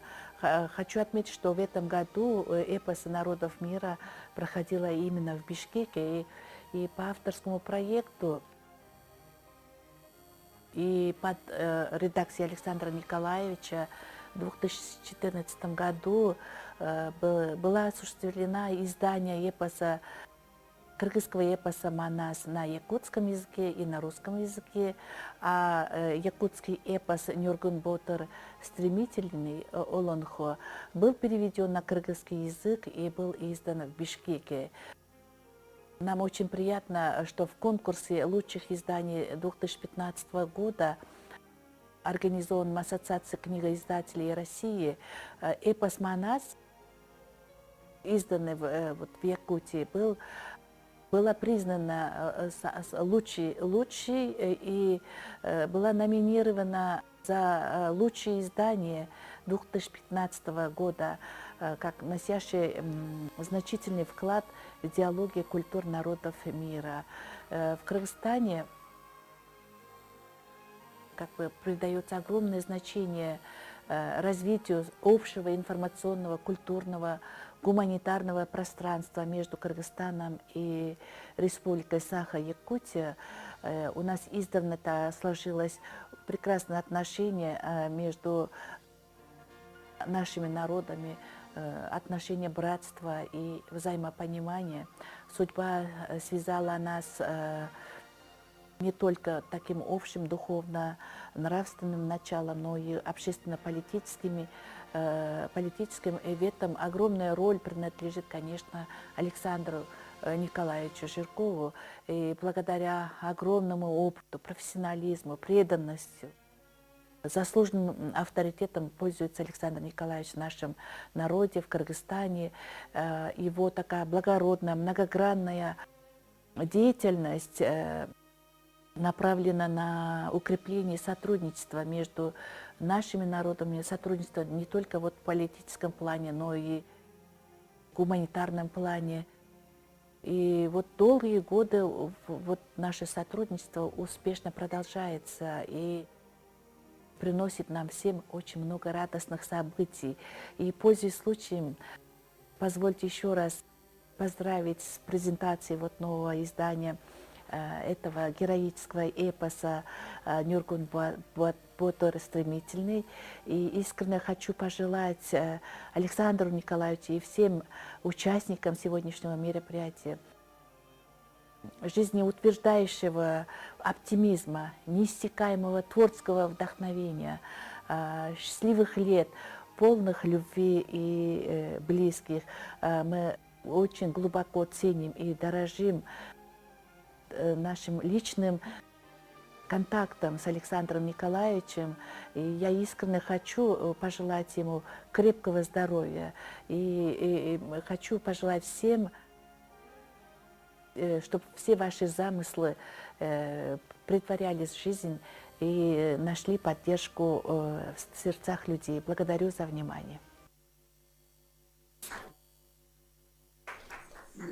Коллеги, есть еще много приветствий. Давайте я скажу. Владимир Николаевич Штыгашев, это председатель парламента Хакасии, один из старейших парламентариев Российской Федерации. Он отправил письменное свое приветствие. С хакасами мы начнем работать по взаимному переводу. С ними уже договоренность есть. Владимир Анатольевич Павлов, это наш бурятский парламент, председатель, он тоже отправил свое письменное поздравление, и так далее. Давайте мы немножко приземлимся, и дадим слово для приветствий уже нашим эпосоведам, нашим гостям. Устали, коллеги? Немножко начинают уставать, потому что рабочая неделя же закончилась. Да, надо же в субботу и воскресенье отдыхать вообще-то. Но мы видите, какие энтузиасты собрались. Даже с такого далекого Нюрбинского улуса гости приехали, сидят, молодцы. Василий Васильевич Илларионов, кстати, коллеги, ему недавно исполнилось 75 лет в этом году, и он, в общем-то, вот я сказал, Андрей Савич начинает свою юбилейную дату, а он, извините, вот этих юбилейных мероприятий находится. Василий Васильевич, пожалуйста, вам слово. Профессор, доктор филологических наук, собиратель, исследователь и хранитель нашего эпического наследия. Добрый день, Этиокинен, коллеги, друзья, товарищи. Я сегодня очень рад. Мы получили очень ценный подарок от алтайских коллег. Перевод якутского героического эпоса «Нюргу-Ботр стремительный». Во-вторых, я рад, что мы этим проектом Институт языков и культур Северо-Восточного федерального университета задействован, и наши студенты переводят эти тексты на русском языке, а коллеги из Киргизии, из Алтая, из Чувашии, Башкирии переводят наш эпос на свой язык. Это дело у нас начиналось давно. Мы Александром Николаевичем Жирковым в 1999 году были международной научной конференции в Бишкеке.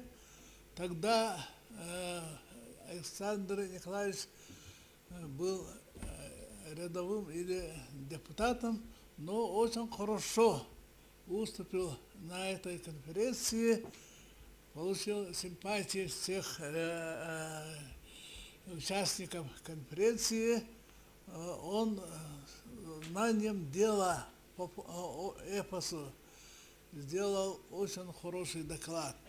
И эта конференция руководил был Жакиев Бексултан Жакиевич, писатель, народный писатель Киргизии, драматург, известный человек. Он тогда организовали ассоциацию эпоса народов мира. И он стал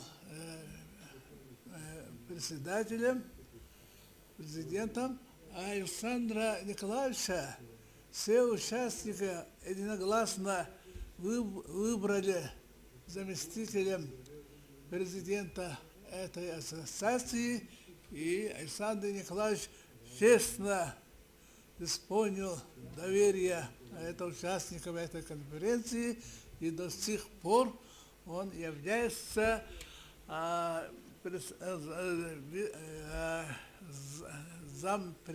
зампрезидента этой ассоциации. И тогда у Александра Николаевича была мысль организовать перевод Олонхо на языки тюрко-монгольских народов, а они должны переводить наш эпос на свои языки. Так и начиналось это дело. И с 2014 года мы над этим проектом работали, и уже мы сейчас уже несколько текстов уже получили. Это проект сближает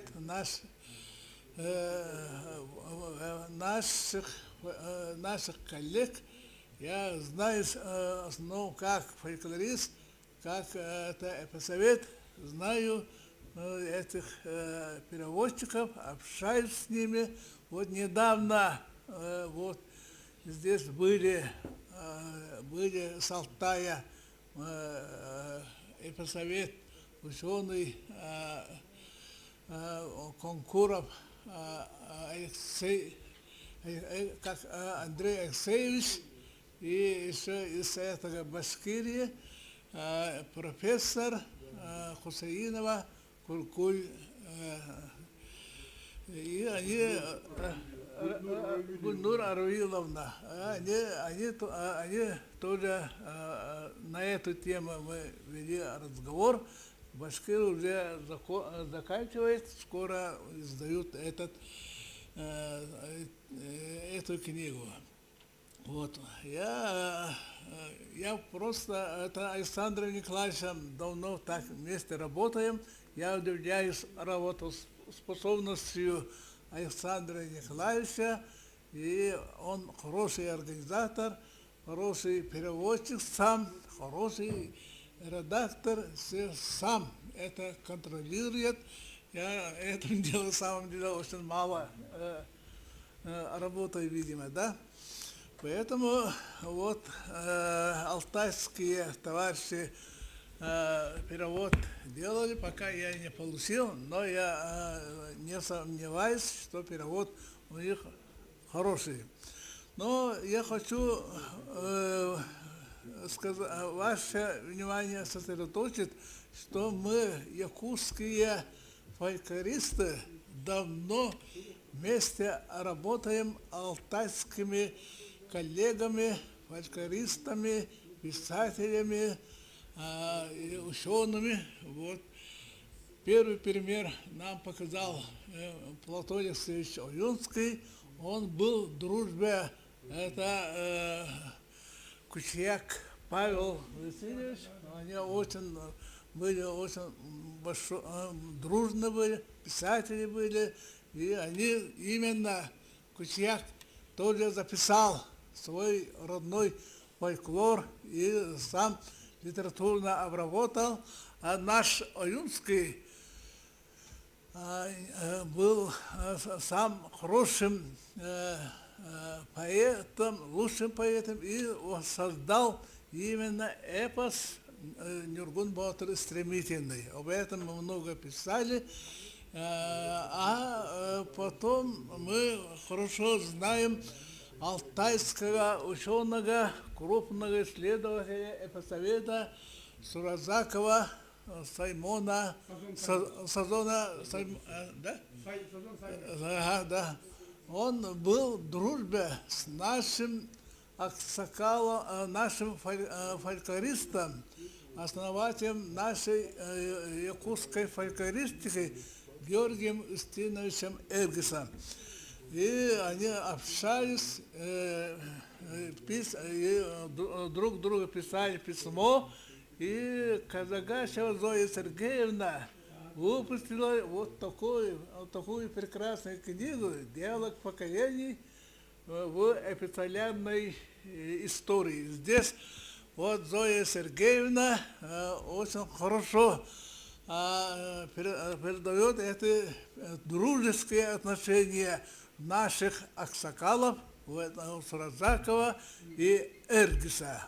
И еще не только это Иннокентия Васильевича Пухова, Николая Васильевича Емельянова. Все они общались с алтайскими коллегами, переписывались, и в переписках отражено очень много таких ценных идей по сохранению, по популяризации, по изучению эпоса алтайцев и якутского народа.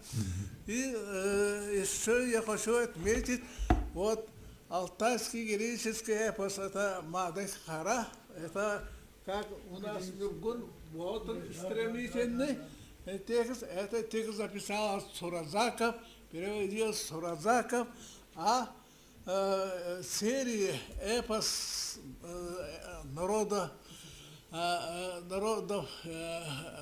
СССР было сейчас Евразии, и там Иннокентий Васильевич Пухов написал очень хорошую академическую научную статью алтайской героической эпос этот может быть образцом для других томов нашей серии. Да, Василий Васильевич, мы переводим Мадайхара на якутский язык. Вы включили тоже вот эту вступительную статью. Можете это посмотреть. Поэтому... Коллеги, Василий Васильевич, вот профессор, у него лекция «Академический час». Извините, да, он меньше академического часа не может выступить.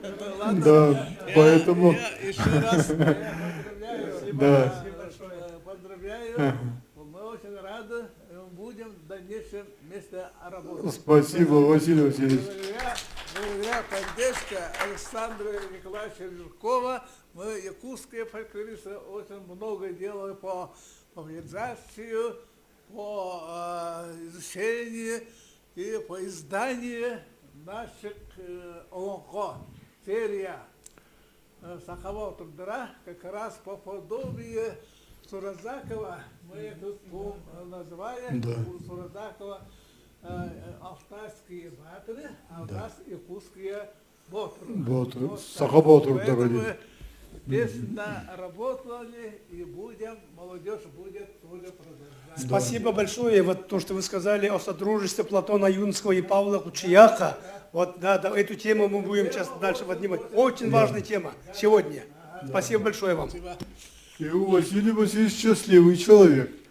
У нее родная дочь сейчас выходит на очень хорошую научную стезю, является тоже исследователем эпоса, не только якутского, я думаю, что она выходит уже на общетюркский, да, даже на евразийский уровень. Вот. Ученик Василия Васильевича Илларионова, вот, пожалуйста, сидит декан нашего института, вот, Гаврил Григорьевич Таратоев. Пожалуйста, Гаврил Григорьевич, вот, он тоже подающий большие надежды исследователь.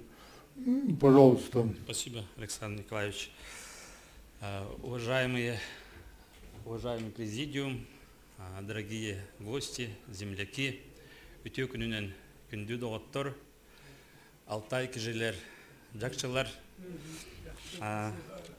Мне хочется вкратце рассказать вам о работе над переводом алтайского эпоса Мадайкара на язык саха.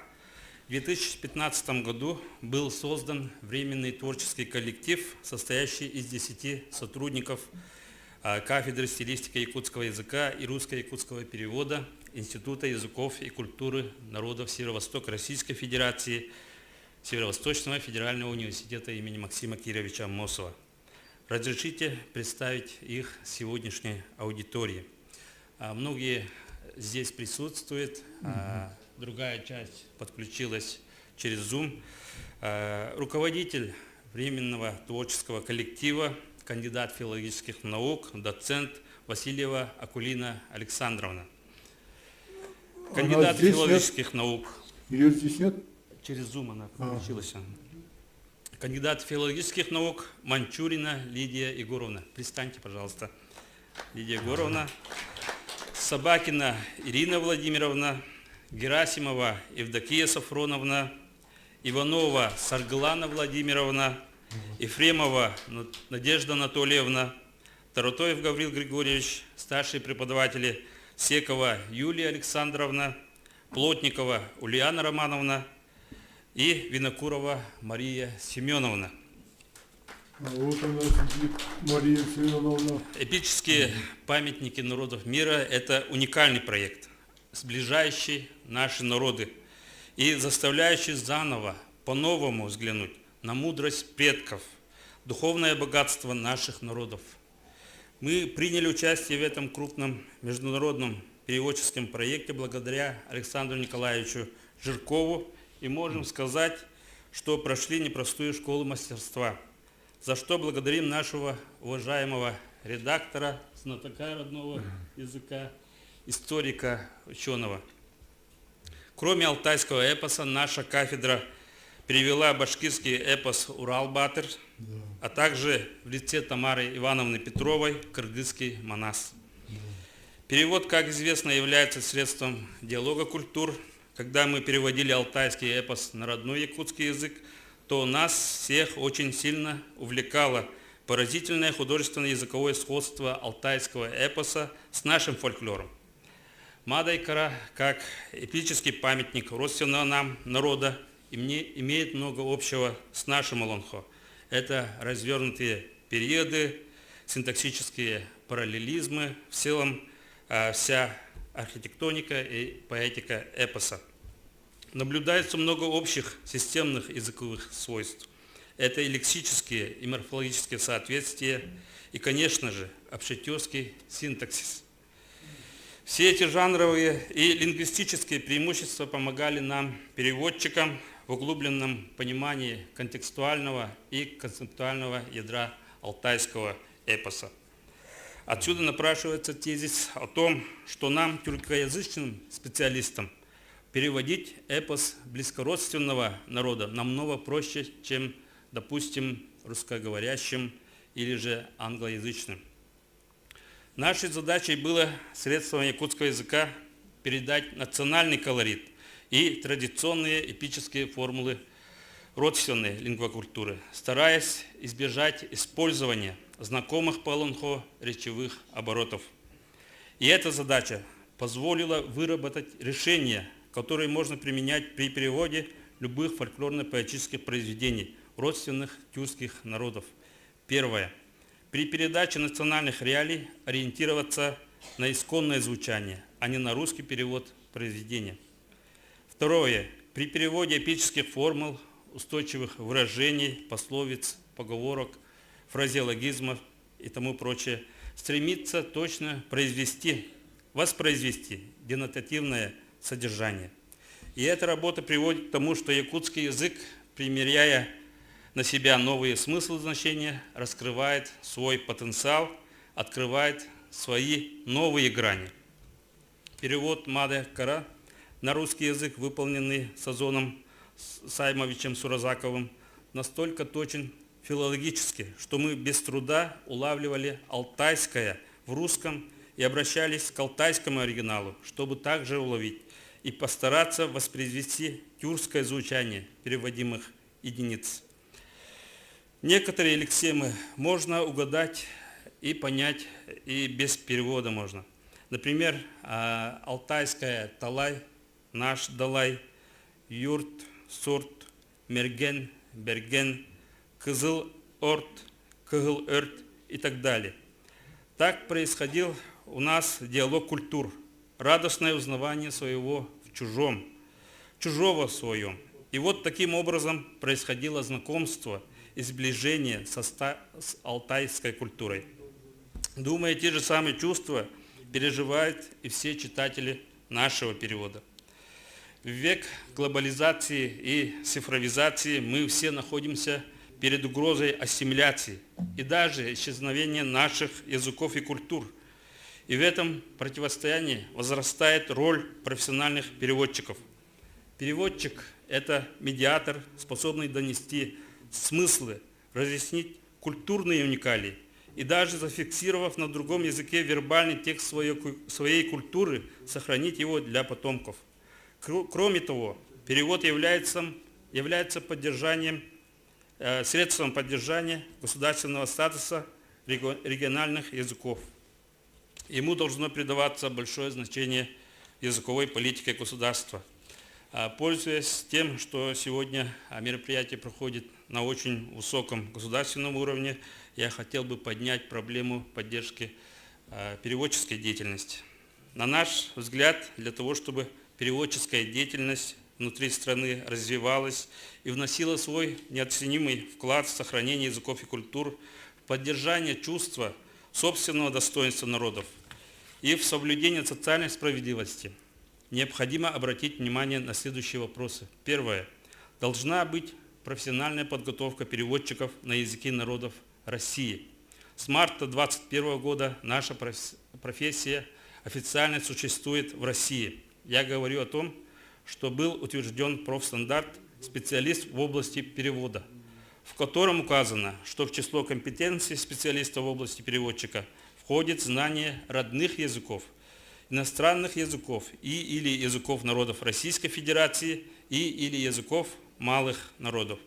Внесению такой формулировки также способствовала наша кафедра, которая начала вести переписку с ФУМО по филологии еще в 2018 году, а в 2019 году направила своего делегата на 10-й съезд Союза переводчиков России, чтобы донести до профессионального сообщества и разработчиков профстандарта эту проблему непризнания профессии переводчика внутригосударственного. Кстати говоря, термин «внутригосударственный перевод» ввели наши коллеги из кафедры Института языков и культуры народов Северо-Востока Российской Федерации. Второе. Я увлекся, да? Это стезя такая несколько воинственная, а он как мужчина, который командует большим женским, в основном, коллективом, в этой части выступает как якутский богатырь. Вот. Очень хорошие, умные мысли. Кстати, задача евразийского масштаба. Эпическое наследие нуждается в распространении, а без профессиональных переводчиков это делать практически невозможно. Спасибо, Гаврил Григорьевич. Я хотел бы обратиться к Ивану Итуловичу на его родном языке. Да. Эзендер Танышканыс Дякши. Я хочу выразить искреннюю признательность за то, что вы посодействовали в переводе нашего Алонхо на алтайский язык. Я знаю, что вы наш коллега, вы окончили литературный институт Горького и являетесь народным писателем Республики Алтай. Поэтому Иван Итулович очень глубоко понимает роль и значение переводческой и литературного процесса в сохранении и развитии языков и культуры наших народов. Спасибо вам большое. Спасибо. И два предложения у меня, Иван Итулович. Вы передо мной выступал Василий Васильевич. Я знаю, что в Республике Алтай нужны молодые кадры, специалисты по алтайскому эпосу.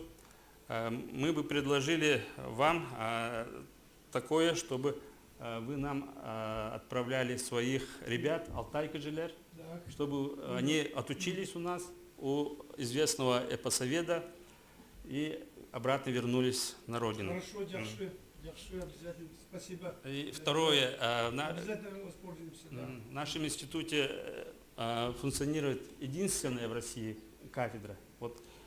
Специалисты этой кафедры здесь сидят.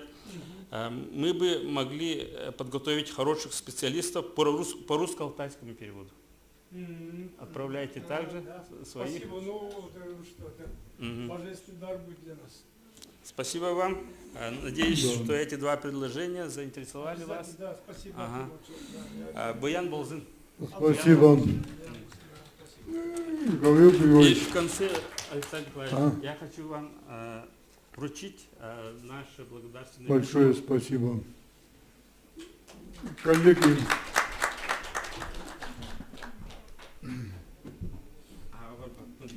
спасибо. Махталы Яхан.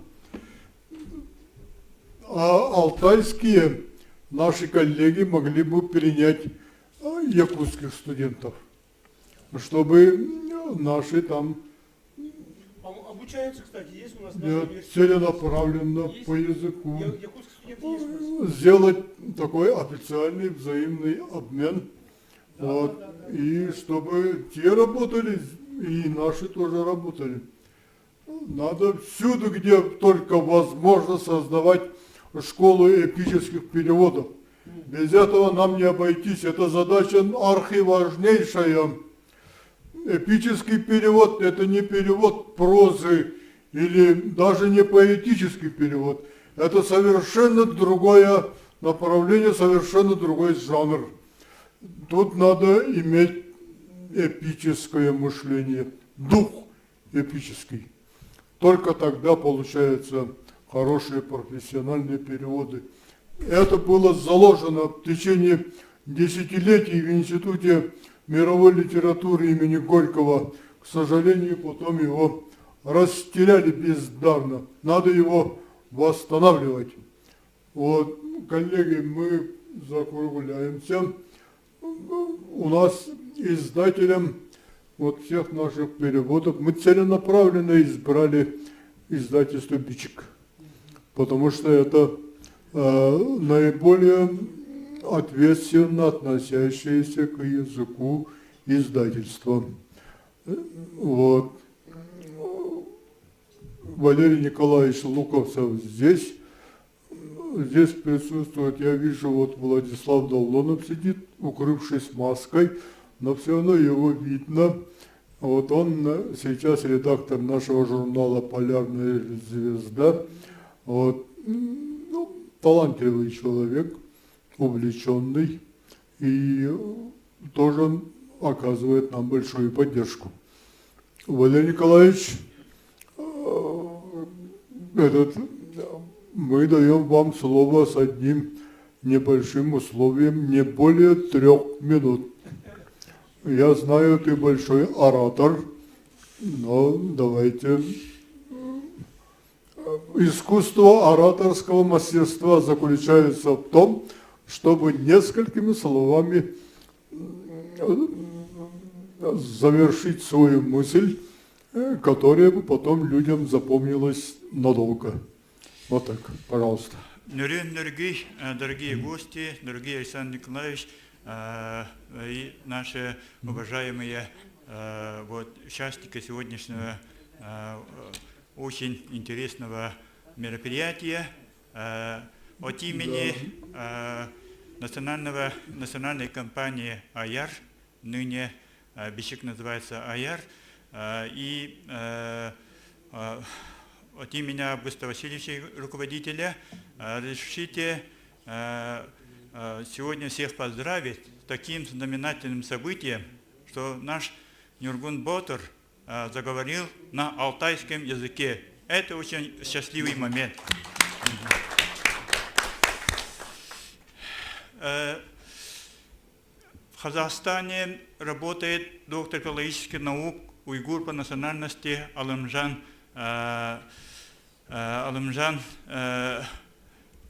Я вот очень волнуюсь, поэтому Хамраев.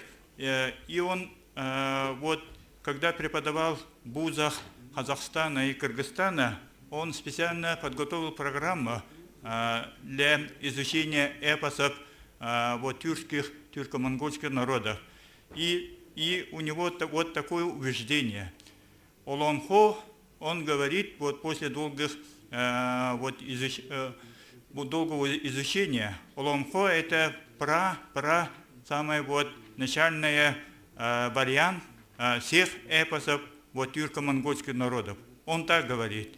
Наверное, многие с этим согласны. И Олонхо, иногда мы удивляемся, да, как на такой обширной территории и где-то на севере, на родине Елены Христофоровны Голоморевой, да, и в центральной Якутии или в Нюрбе. Все мы говорим одинаково. Никаких там акцентов, никаких там диалектов. Это одно. Другое, когда наступают для народа судьбоносные моменты, вдруг из разных уголков Якутии, обширной республики Саха, появляются такие люди, буквально богатыри Олонхо. Это очень удивительно. Например, Верхоянского улуса Георгий Епимов, здесь Нюрбу Степан Васильев, Михаил Мегажевский, из Дамской области Максим Амосов, Илья Винокуров, вот так, да? Из Булийска Степан Жаков, и Сидор Барахов из Верхнебылийска, и всех одинаково государственное мышление, одинаковая вот самоотверженность ради родного народа, ради вот родной земли. Почему, кто их так подготовил? Всему этому основа Олонхо. Олонхо – это идеология выживания маленького народа в таком большом мире. И поэтому вот наши вот государственные деятели и нынешние деятели, например, Айсен Сергеевич, он внук живого Олонхосута. Поэтому у него такое тоже вот такое государственное мышление и такое вот желание работать, желание помочь родному народу. Вот здесь присутствует вот руководительный вот современного тоже наш руководитель, да, Александр Николаевич, вот Владимир Прокопьев сидит скромно, вот Сергей Васильевич Местников, все они вот люди очень такого, тоже вот такой закалки Олонхо, воспитанные в духе Олонхо.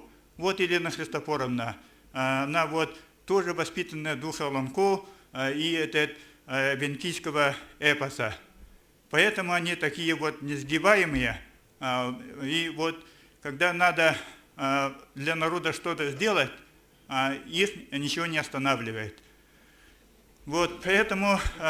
Валерий Николаевич, вы я начинаете увлекаться. Заканчивая. Наша компания очень рад, для нас большая честь вот издать такие вот эпосы Мадай Хара, Урал Батыр. И мы очень благодарны Александру Николаевичу, что он доверил такую важную работу нам. И вам всем спасибо. Вот, благодаря всем, вот, Василию Васильевичу, другим, вот, Валентине Сакову и другим, вот, в Улусах, вот, специально из Нюрбинской земли приехали с выставкой. Это же такая даль. И они вот, понимая важность такого момента, специально приехали. Большое спасибо им. И пусть будет это дальше, продолжится серия этот Олонхо. И все мы что-нибудь внесем вот в это огромное, важное для всех мира дело. Спасибо вам за внимание. Спасибо. Коллеги, поступили 3 видеообращения с Кыргызстана, с Башкортостана и еще одно видеообращение да, с Алтая. Небольшие, давайте мы их послушаем, потом завершим. Хорошо? Хорошо. Хорошо. Давайте Тамара Михайловна Садалова, наш алтайский коллега, она принимала непосредственное участие в подготовке этого издания на алтайском языке. Да, вот. Давайте послушаем Тамару Михайловну. Она доктор филологических наук, ответственный секретарь. Уважаемые участники презентации перевода якутского Олонхо Нюргун Батыр на алтайский язык. Уважаемые коллеги, сегодня очень важное событие, которое отмечается в Якутске. Потому что перевод сам по себе, перевод эпоса на другой язык, это действительно колоссальная масштабная работа.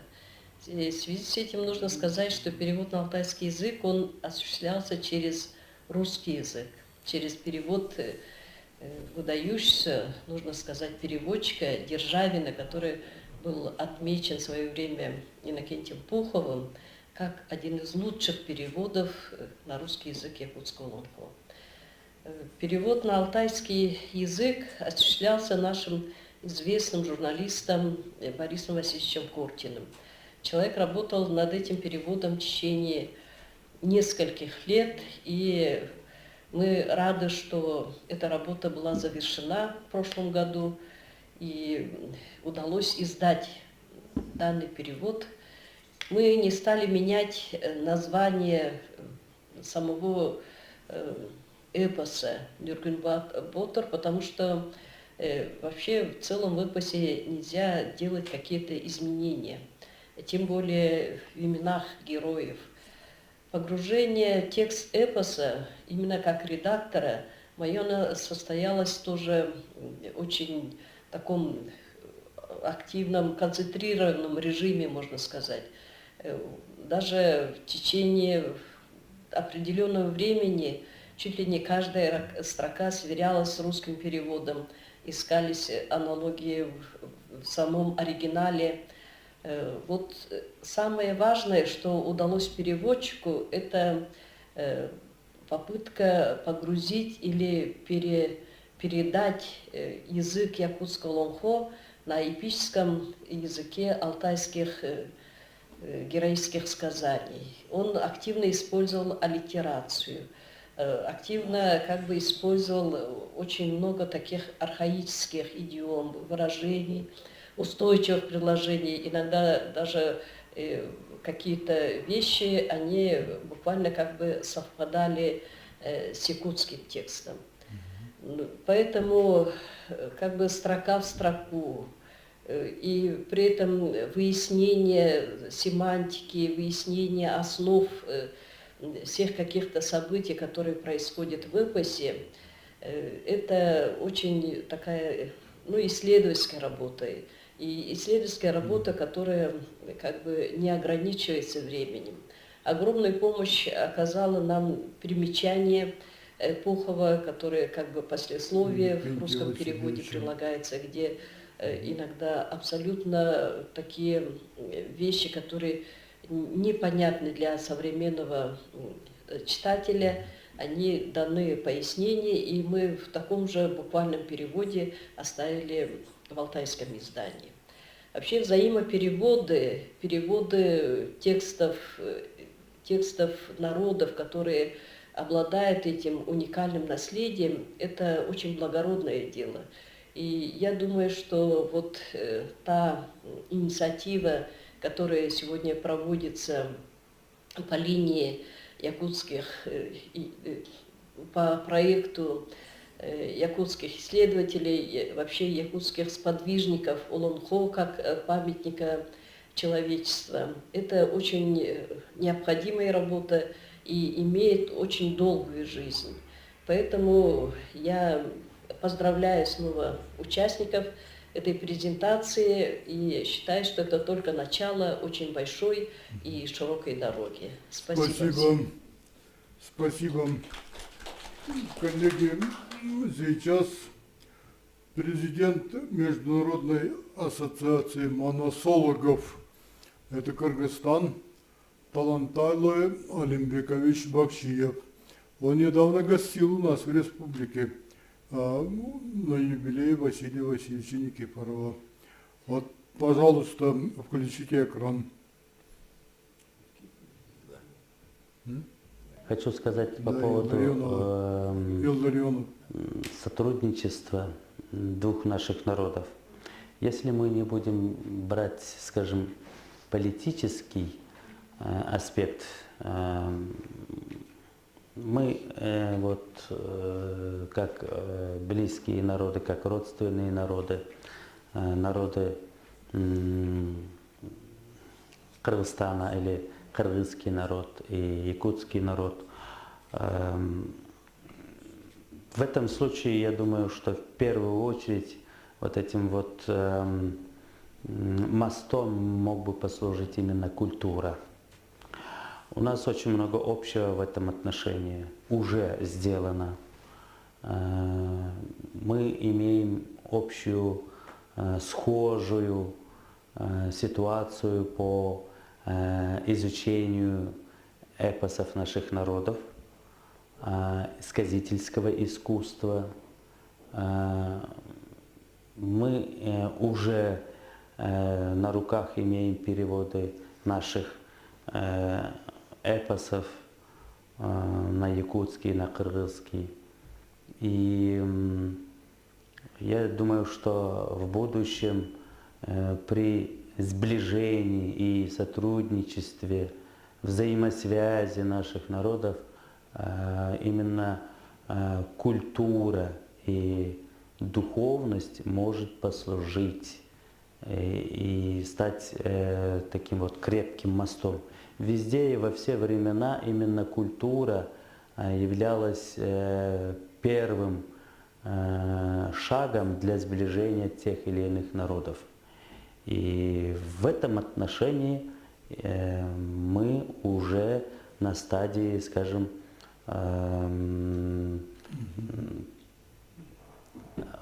такого крепкого, верного шага. Нужно будет просто дальше развивать этот случай, этот этап, и уже переходить на новые уровни. Спасибо. Коллеги, последнее выступление. Это Башкортостан. Гульмира Равиловна Хусаинова, она с самого начала присутствует на нашем заседании. Вот она на экране перед вами. Вот она прослушала все наши выступления. Она недавно выступила с очень интересным докладом на конференции с российским международным участием, посвященным дате Василия Васильевича Илларионова. Вот. Мы благодарны вам, Гульнур Равиловна, и предоставляем вам слово. Пожалуйста, Гульнур Равиловна Хусаинова. Спасибо большое, Александр Николаевич. Прежде всего хочу поблагодарить вас за предоставленную возможность принять участие в столь высоком форуме. И хочу поздравить, пользуясь случаем, народ Саха-Якутия в вашем лице с началом декады Олонхо, а коллег из Горно-Алтайска с презентацией перевода якутского Олонхо Неукун-Батыр стремительный на алтайский язык. Вот уже 20 лет мы рука об руку продвигаем наш эпос. Мы счастливые народы, потому что имеем свой эпос. И это нас объединяет. С 2001 года, вот 2001, 2006, 2011, 2013, 2015, 2021 год периодически на земле Олонхо мы собираемся на международные конференции и обсуждаем проблемы изучения этого уникального наследия каждого народа. Я очень благодарна за это сотрудничество. И вот следующий этап – это взаимопереводы. И очень надеюсь, что скоро якутский Олонхо Неукун-Батыр стремительный заговорит на башкирском языке. Спасибо.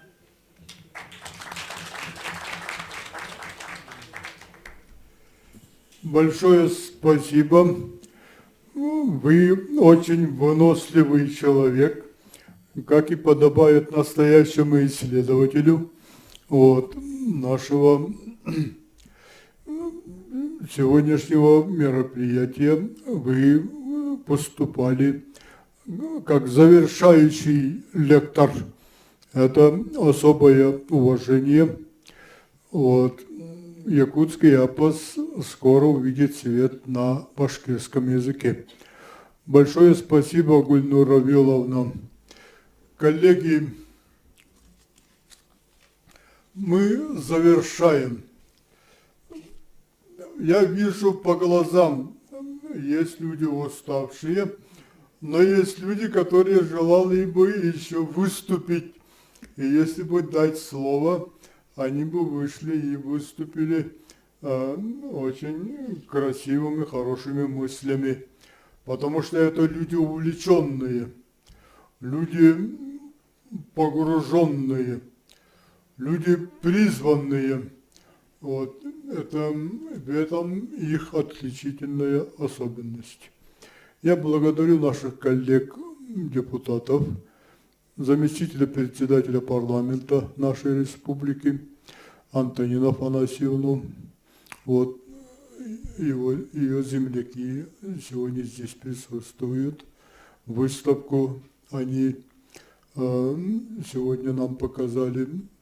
Мы для детских садов пытаемся создать эпический мир на основе героев якутского эпоса и сделать куклы и заполнить ими наши детские сады, чтобы дети, понимаете, когда они хотят играть с якутскими куклами, они берут куклу Барби, перекрашивают ее волосы, подводят глаза и так далее, и получается наподобие якутской красавицы. Хотя вы знаете, что якутская красавица, во всяком случае, то, как они их воспевают в якутском эпосе, это девушки неземной красоты. Вот что-то похожее мы хотим создать и нашим детям создать такое эпическое, среду эпическую изначально. Вот, поэтому вот ваша работа, она очень полезна. Вот. Замминистра культуры, кстати, драматург, человек творческий. Недавно у нее была премьера состоялась. Вот. Елена Христофоровна, она порывается даже, по-моему, выступить и спеть что-то на венкийском языке с фольклора своих сородичей. Но времени Елены Христофоровны нет. Вот Владимир Михайлович Прокопьев сидит, председатель комитета по... Ну, там у него очень большой комитет. И законность, и все, что с этим связано. И мы, прежде всего, должны закладывать законодательные основы защиты нематериального, духовного, культурного наследия наших народов. И он сейчас впитывает все это в себя, потому что до недавнего времени он работал руководителем другого комитета. Но тоже в чем-то схожего, потому что экология и этническая экология – это понятия, в общем-то, родственные. Вот. Губарев Виктор Николаевич терпеливо сидел, заместитель председателя парламента. Вот. Я его хотел сюда пригласить, но думаю, что... сидит Виктор Николаевич, машет даже рукой. Терпеливый человек. Виктор Николаевич наш союзник, коллега, он всегда поддерживает вот эти.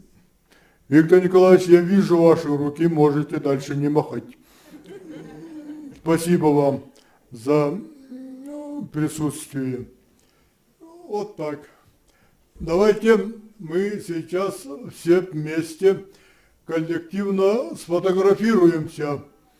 Это будет очень полезно для памяти нашей. Часть можете вот подняться сюда. Юлия Игоревна, вот Иван Итулович держит стул специально для вас. Вот. Вы встречаете Юлию Игоревну и усадите за стол. Вот так. А часть можете спереди встать. Тоже будет очень красиво, хорошо видно. Вот так вот. Это наши иллюстрации, да. Это наш Карамзин и Илья Сивцев. Да. Вот так. Дядя Василий, командуй. Ага.